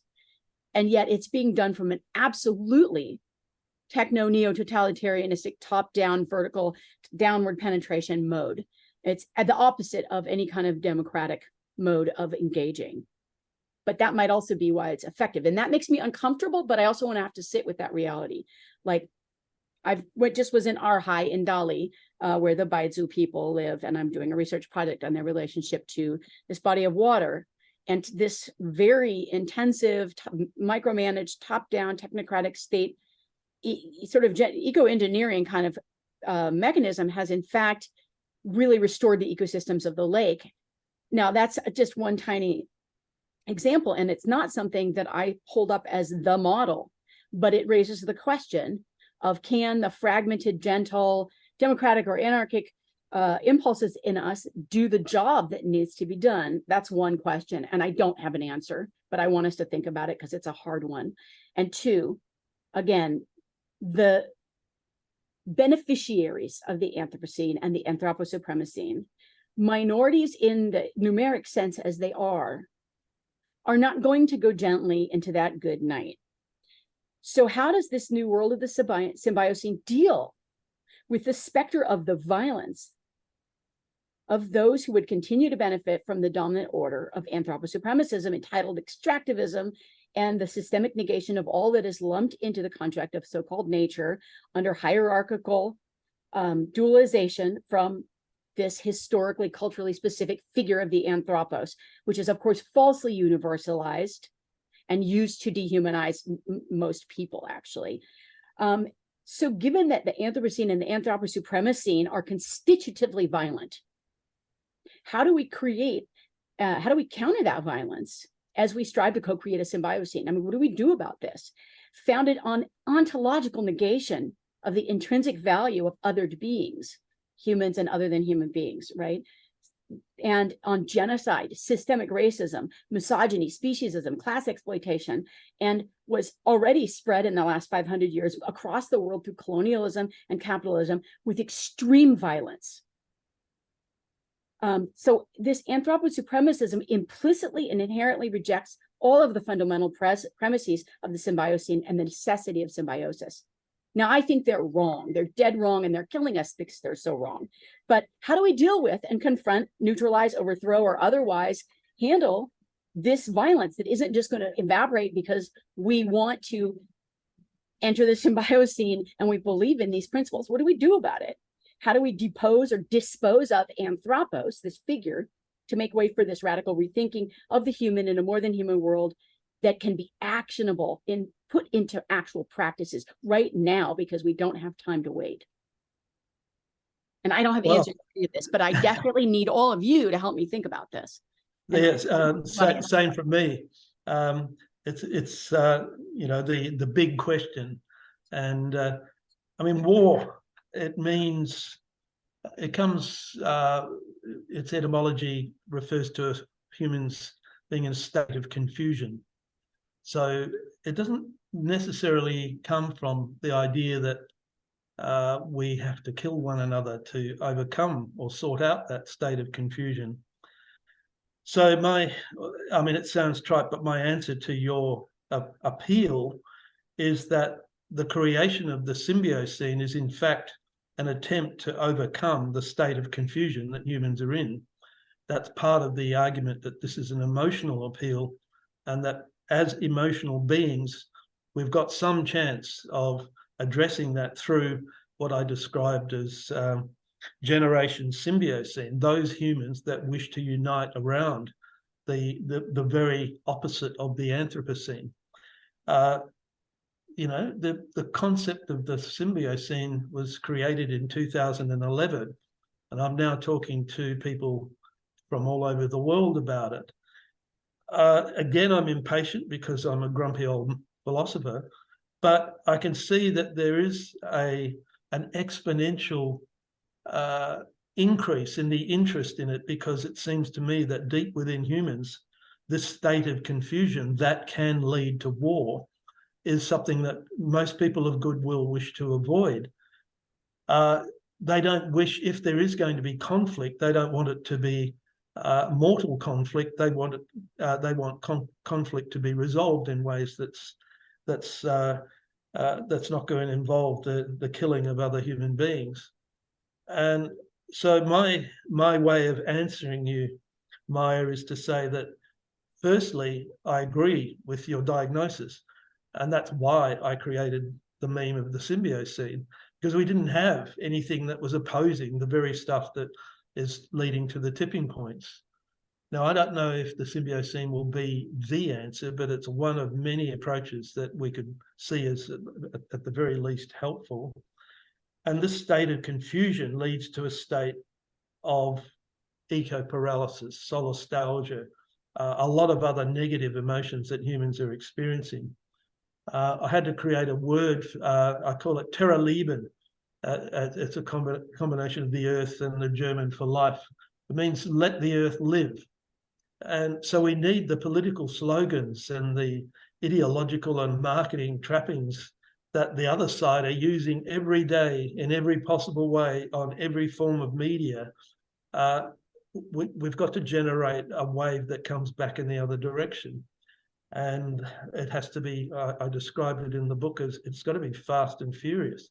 It's not any longer something that we have time to carefully work out each and every nuance and each and every argument. I think we know what the arguments are now, and I think we know the consequences of not doing anything. And as a grumpy old grandfather, I'm not prepared to sit around and do nothing. So this is my answer to you, is that I think we're now, you know, an obligato in Earth's symphony. We are compelled now to do something, as opposed to discussing it, thinking about it further. We have to unite around something, which is the opposite of the mentality of the Anthropocene. That's what I'm doing, and that's what I'm sharing. And so all I can say by way of an answer is, welcome to the Symbiocene. Entry is free. Once you're in, you'll never want to get out.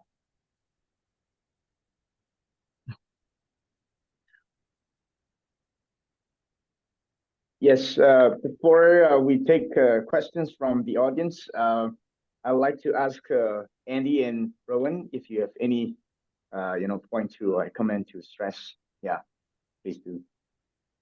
And after that, we will go for the Q&A session. Yeah. I had just a quick follow-up on just some of the points that Maya was making, and this question about, you know, it's a hard thing to think about. These are big questions, but I'm thinking about yes, at a certain point in the conversation where it started to seem as though we are saying we can imagine the Symbiocene and we should dare because it's realistic, it's not utopian. But then it also seemed like there was a move to, like when Maya is saying, well, they won't go quietly. Like, what are we saying? I mean, are we saying that we can't imagine confronting and even naming the people who are the obstacle to this change?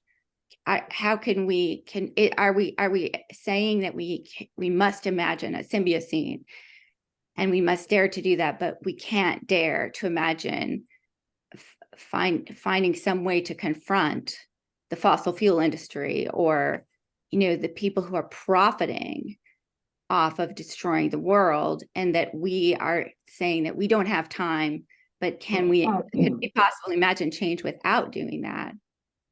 And is there, I'm also just want to throw in one last little point.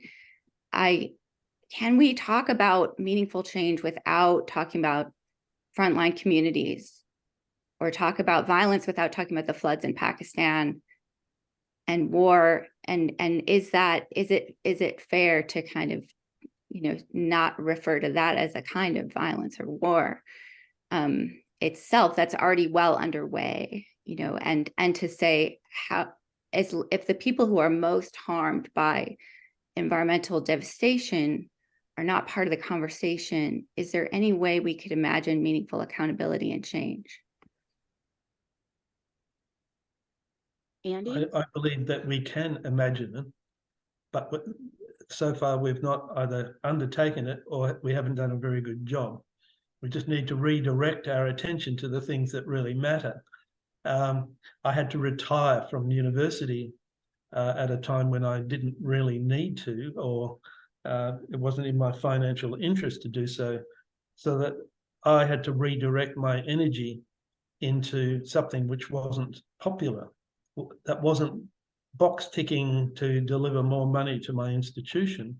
So I've had to make a change in my life in order to bring about the circumstances where I think I personally can make a contribution that's meaningful. Now, I think we're all getting to the point where that project that we're in called life is becoming more important than these other minor projects that are all going to be smashed by allowing the Anthropocene to continue the way it is. So I gave examples of School Strike and the Rising Tide group. We've got Knitting Nanas against coal gas. Of course, the people of Pakistan and Bangladesh and others in our own home area, the people of the islands of the Pacific that are going under, these are all of major consequence, and they too, I think, are responding to the existential crisis that we're in. And I take heart from their leaders and their artists who are often at the leading edge of giving expression to both the negativity of the Anthropocene and their desire that what they once had as a viable and sustainable way of life is being taken from them. So it is a matter of gross global injustice. It's written so large that it's hard for us to focus on it. And we can only do it as humans at local and regional level for us to make meaningful contributions in our own lives. But that's what we need to do. You know, I say that not as an authoritarian, but as a father and a grandfather. That's what we need to do. If you want your children and grandchildren to have a viable world, there's going to be some discomfort. There's going to be some opposing the forces that wish the world to remain the same. 100 of my companions in Newcastle got arrested on Newcastle Harbour on the weekend. They were in kayaks stopping the coal ships. Well, how inconvenient to have stopped the coal ship, and how on earth could 100 people bring one of the world's largest ports for exporting black coal to a halt? How did they stop a train? Well, these are people actually doing something practical to bring about the initial halt of the Anthropocene. And I'm sure Extinction Rebellion and other groups are doing exactly the same thing all over the world. You don't necessarily have to agree with their tactics, but what they're doing is exactly the same. And that, I'm afraid, is going to be our emotional response, non-violent, direct opposition to the way the world is going. If that's ignored, and I take this issue up in the book, Earth Emotions, and violence takes place. I can't imagine the consequences, and I don't wish to talk about them. You know, to have near 9 billion people fighting one another for the last viable spaces on Earth is not a concept I wish to engage with. So I'd much rather even talk about green muscle, which is a concept I threw into Earthimations to try and describe World War III. I was thinking about the need for gentle anarchists for protection when they come up against the hoons, the thugs that are willing and enjoy the use of violence. And I was thinking it's a bit like the protectors who look after the protectors of the rhinoceros or the giraffes or other animals in Africa. There are people that want to kill the people who wish to preserve life. And now we have people that protect the protectors in order for them to do their work. So I think of World War III as a bit like that. We're going to need strong, active, brave people in the front line of all this. And we're going to need people of all genders who are willing to stand up and use their bodies to shield those that are trying to bring about change of a more gentle nature. So I speculate that that's where we can go. But I have to say, I'd rather we didn't go in that direction. You know, it's not a desirable way of moving from one state into another. But I'm a realist. That's the way it might unfold.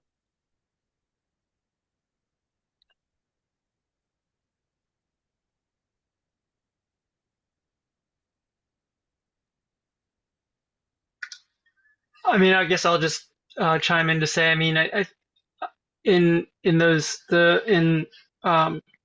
Bronwyn's question and your reply, Glenn, and then what you sort of said about those who aren't willing to give over the power, right? Maya will fight tooth and nail.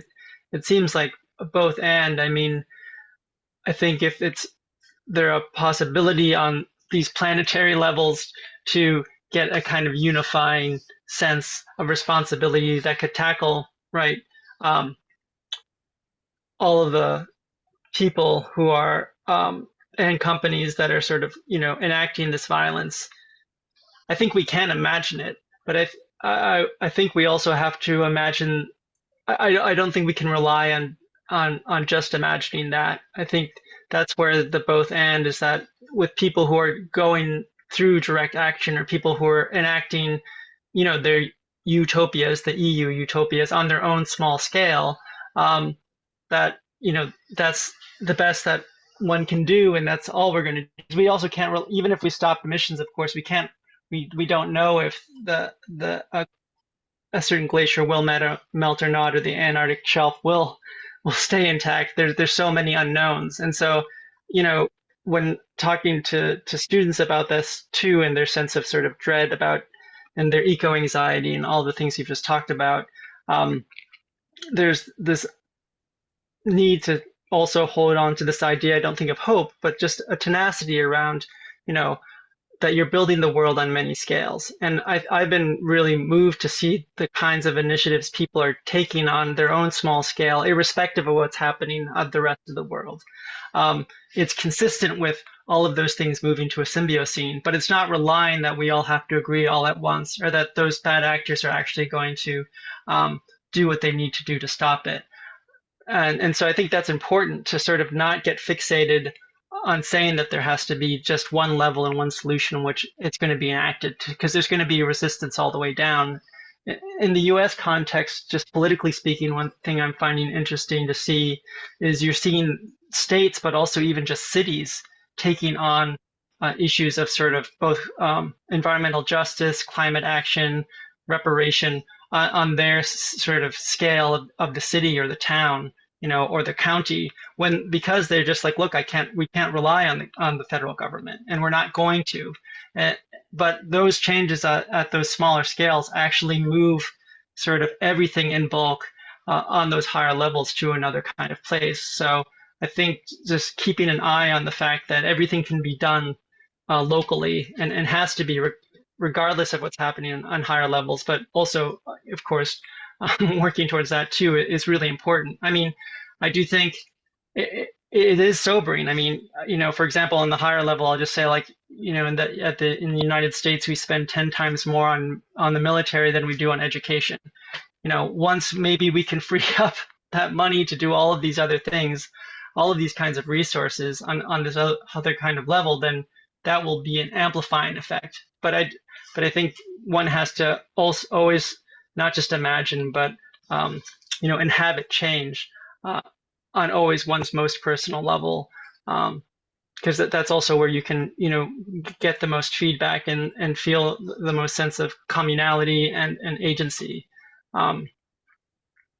Yeah. Anyway, sorry, that's my little ramble about it. But I'm working through that all the time, because you read the news and this question of like the planetary scale or the scale of the nation, all of these endless wars, it seems completely hopeless, right? There's no way to in fact imagine that.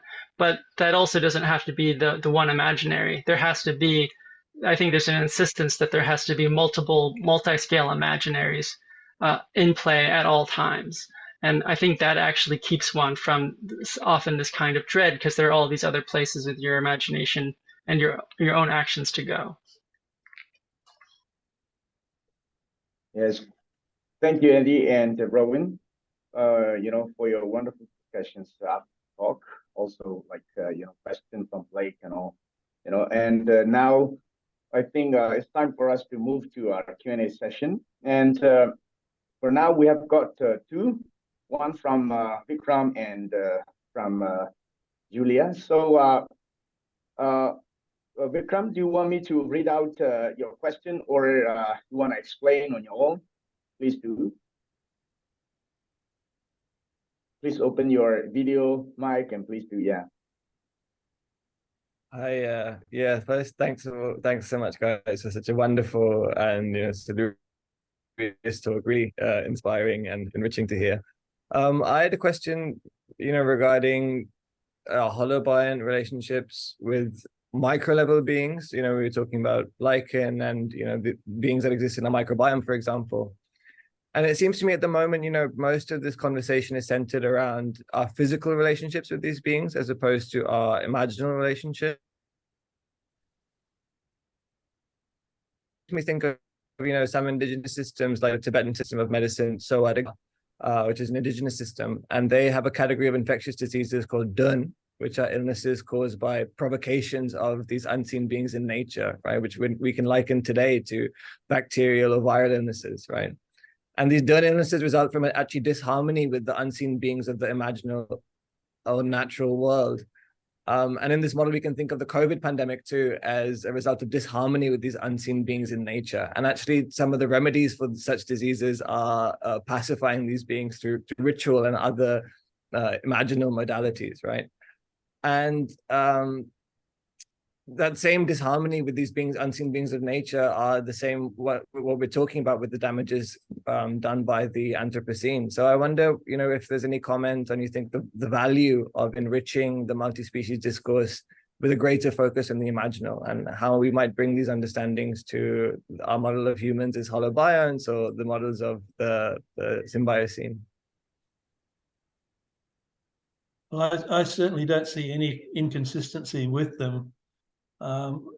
With Indigenous Australians, they share a view that there is an invisible world that we don't necessarily understand or can ever understand, that has power to influence us in various ways. And I think at one level I'm deeply appreciative of the insights of Indigenous people worldwide on the unseen.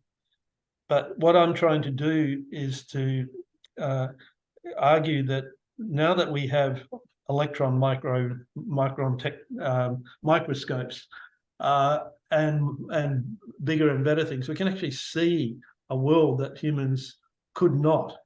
And so the hard-headed materialists now have something that they have to confront, which is more than symbolic and part of an amazing symbolic understanding of the way the world works, which in itself would be sufficient.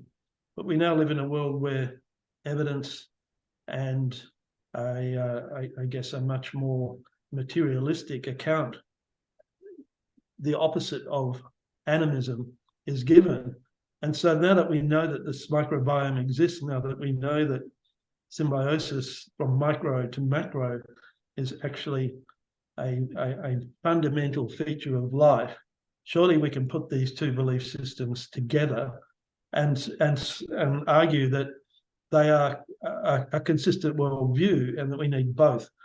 One doesn't supplant the other.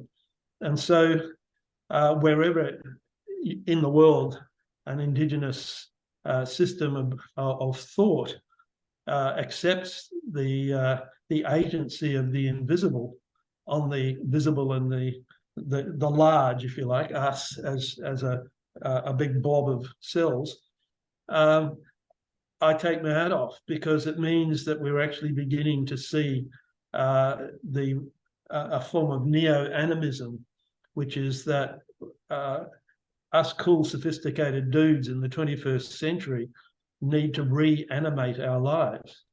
We need to bring back that which traditional cultures understood as fundamental, which is that we are in communion, in connection with life forms from the invisible to the big, to the gigantic.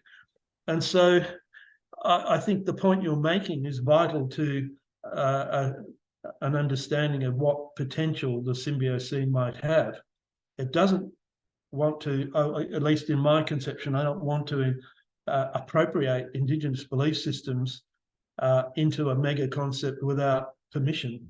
I'm happy to use the science, but I hope that my work is sufficiently sensitive to Indigenous belief systems to hope, not hopium, to hope that what I've got to say is at least consistent with what they've found to be a viable knowledge system for, in the case of Australian Indigenous people, around about 80,000 years.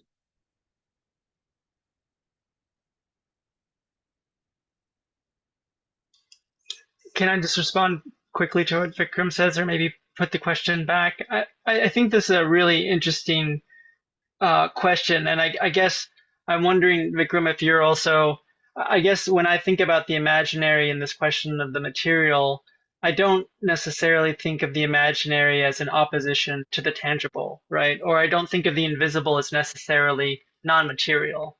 I don't think they have to necessarily exclude each other. And so when I think about the imaginary, I think about that as what are you giving priority to in thinking about relations, right? And one can start with the priority on a material and think about material relations through chemistry or biology or whatever. But you could also start with the imaginary, and that's not to deny some possible scientifically, demonstratable or material cause, but it's not the means by which you try to access that knowledge or that affect. I mean, and I guess in a most material sense, I would even just think about dark matter, right? There's something that we know is deeply relational, that's affecting all of these things in remarkable ways, that has manifestations in the quote unquote material world, and yet essentially is imaginary as far as we can tell, right? There's no way to think about its tangibility whatsoever except in its effects. And I think that that's getting back to this whole idea for me that I think is powerful about the Symbiocene, is that it's focusing on the primary focus is the relationality, not necessarily on first causes in terms of material, but in terms of sort of, effects and affects that are being generated. So anyway, that's both like a comment back to you and a question back, but just some thoughts on that question.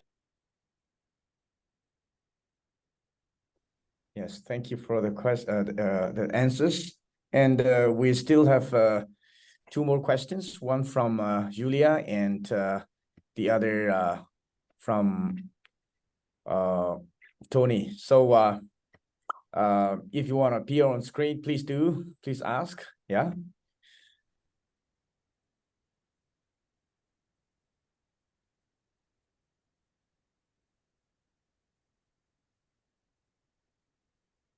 You still with us, Julia? Or would you rather have Athong read your question? We might have lost Julia. Is she still here? Oh, there is. Okay. There is a Julia here, Yeah, but so- we'll take Tony first. Okay. All right. Tony? Hello. I'm You wanna audible, put right? you on? Yes, I'm audible. please go ahead. Okay. Yeah, so thank you for the really interesting conversation on the Symbiocene, specifically like on the roundtable, on terms of trying to somehow imagine what that world would look like from a actionable manner. And I think a key discussion there was like the whole notion of what does that world look like politically? And in many ways, the concept of the state, whether it be whether we agree there's a new version of it or it's the hollowing of it, is it something that we can bring to that new world? And the reason why I'm asking this is not new world, that's Symbiocene. And the reason why I'm asking this is, in many ways, it's the most efficient, whether or not you in moving certain aspects of society towards a specific goal.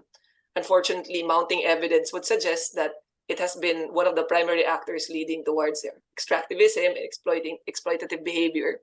So I wonder on whether or not you think that in of itself, is it ontologically impossible to bring that, or is it something that we can shape or retransform towards that world? Because there are several debates on it from a feminist, from an ecological perspective, whether or not it's something that is that can be the actor that can be used to move from the Anthropocene to a preferable future. Yeah, that's my question. Thank you. It's such a good question. I want political theorists to answer it. Look, I don't see the state as fixed in concrete. It's a relatively new way that humans have organized themselves, a bit like capitalism with respect to the economy. It has no longevity. I have no reason to think that it should survive intact into the future. And the idea that we can still organize ourselves at state level without having nation states running the show is in theory achievable. It's pretty much how the world worked as close as 200 or 300 years ago. So the modern nation state is an abstract entity created by all sorts of power structures that most of you know more about than I do. And so the undoing of the nation state, I see as part of the evolution of a symbiocene. But that doesn't mean that we give up that scale of ordering ourselves as humans, in the same way that, although I'm highly skeptical of the ability of the United Nations to do anything useful on the planet right now, the idea of the united symbiocracies of the world meeting to deal with global scale issues strikes me as being perhaps a better idea than the United Nations. I mean, no better illustrated than things like the failure of the COPs. I think we're talking at the very same moment that the attempt to sort out our climate problem is just an example of the abject failure of the Council of the Parties process and the role of the United Nations in trying to do this. So I think we've got a lot of work to do, and obviously, as I'm not a political theorist toenail, so I'm appealing to people who are doing new work, who are doing theses, who are writing in the domain of politics, which I see as incredibly important, to rethink. And that question about the role of the nation state, I think, is a crucial one in answering a lot of the questions about the future of the Symbiocene. But if it's a question of scale and agency and effectiveness, I have no objection to the scale of a nation state, in the same way like Australia is an island, a nation on an island. It does need to be governed at that scale. It doesn't need to be governed the way it is. And so I'm keen to see this question of scale addressed, but with the organization and the flow from the local to the larger scales rethought. And I give you all my energy, spare energy for undertaking that task. Yes, thank you. And we have another question from Julia. I will read out. The question goes, every movement requires mobilization. And so how do we organize these concepts into a unified action? Yeah, this is a question. So feel free to answer. Again, it's such a great question. How does organization start? And there are so many different ways that, you can think about them as catalysts or attractors. And as a complexity theorist, I think the idea of an attractor is a very useful way of thinking about how movements start and how they can be strengthened and perpetuated. The one example I can think of is Greta Thunberg as an attractor for a global scale social response. Now, I didn't expect that to happen. I wrote Earth Emotions in 2018. It was published in 2019 before Greta even was mentioned on the global media. And yet a year later in 2020, my own grandchildren were protesting in the streets of Newcastle as part of a climate strike under the initiative that one person on the planet initiated. Now, I don't want to get into the politics of Greta, but that's an example of an attractor that drives system change. There are plenty of other attractors that will drive system change, most of which I don't wish to think about because they're so awful. They'll change us almost instantly. And I think Maya gave expression to that fear earlier. But if I'm driven by that fear, I'll do nothing. I'll sit in the corner rocking back and forth with my hands on my head and drink too much red wine. So that's not a good outcome. I think I can do better than that.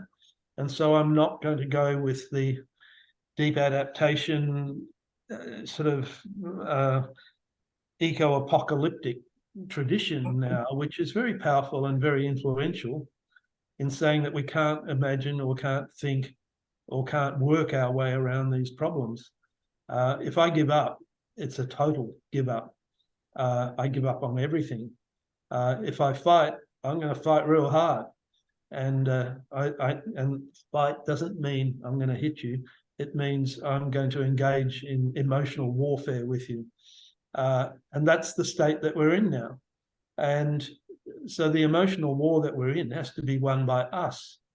And there's only one way we're going to win, and that's to work harder than we are now. Thank you. Maybe the questions are over, but we have a last question, I think, from Andy. Maybe with this question, we'll try to, wrap up. Or if from the audience, if you have any question, please do. We'll take the last one, and then yeah, please, Andy. Oh, I didn't have necessarily a question. I did put something in the chat, I guess, in response to the last question, but yeah, it's a great one. I just said in the chat, this question of the alternative to the nation state is a really great one in terms of this unifying. In the last question too, about to unify when you're thinking about these planetary scale certain issues. When we talk about the former Anthropocene, now Symbiocene, some of the challenges again manifest very particularly on a smaller scale. But when you talk about global heating, it's inherently planetary, and I think it's a really big and important question. What are the mechanisms for dealing with planetary scale questions that aren't nation states? Or is that the right question? Or maybe the question really is is it really the nation state, or is it, as someone just mentioned, this idea of how we configure them, how they operate? Maybe we don't need an alternative to a nation state. We just need better ones. We just need functional ones. We just need ones coordinated and active in a way that do the things that they're in principle supposed to do. But I don't know. I think that's the biggest question, is how do you span this space between the planetary and the personal and the local, and try to again leverage action on multiple scales at once. So. Agreed, Andy. It's a good way of putting it.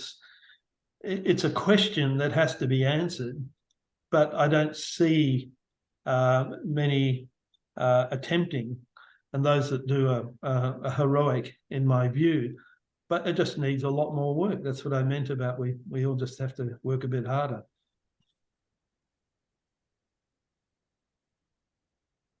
Yeah.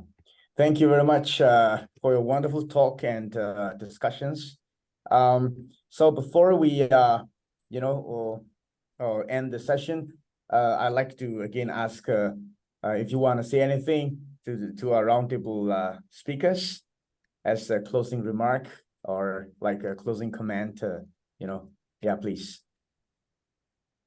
Yeah, Bronwyn, Glenn, any last thought, any last words to leave us with? I actually have to go teach in a few minutes, so I wish we could keep talking, but. I just want to say thanks to everybody. Thank you to Glenn for sharing your work today. And thank you to Blake for all the organizing you did. And thanks to Athong and Maya and Andrew as well for this amazing conversation and for all the questions. It's been really great to be part of this space. And the same from me. I'm deeply appreciative of the effort that you've all put in to make this happen. I've really enjoyed listening to your comments, and they're all taken on board, and they're all too hard to answer in the space of a few minutes.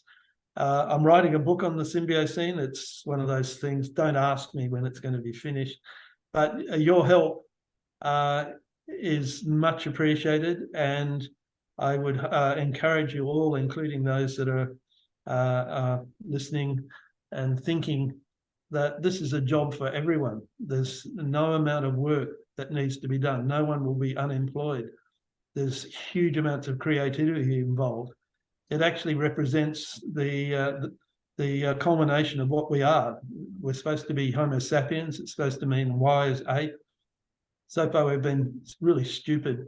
It's time to smarten up. So goodbye to you all.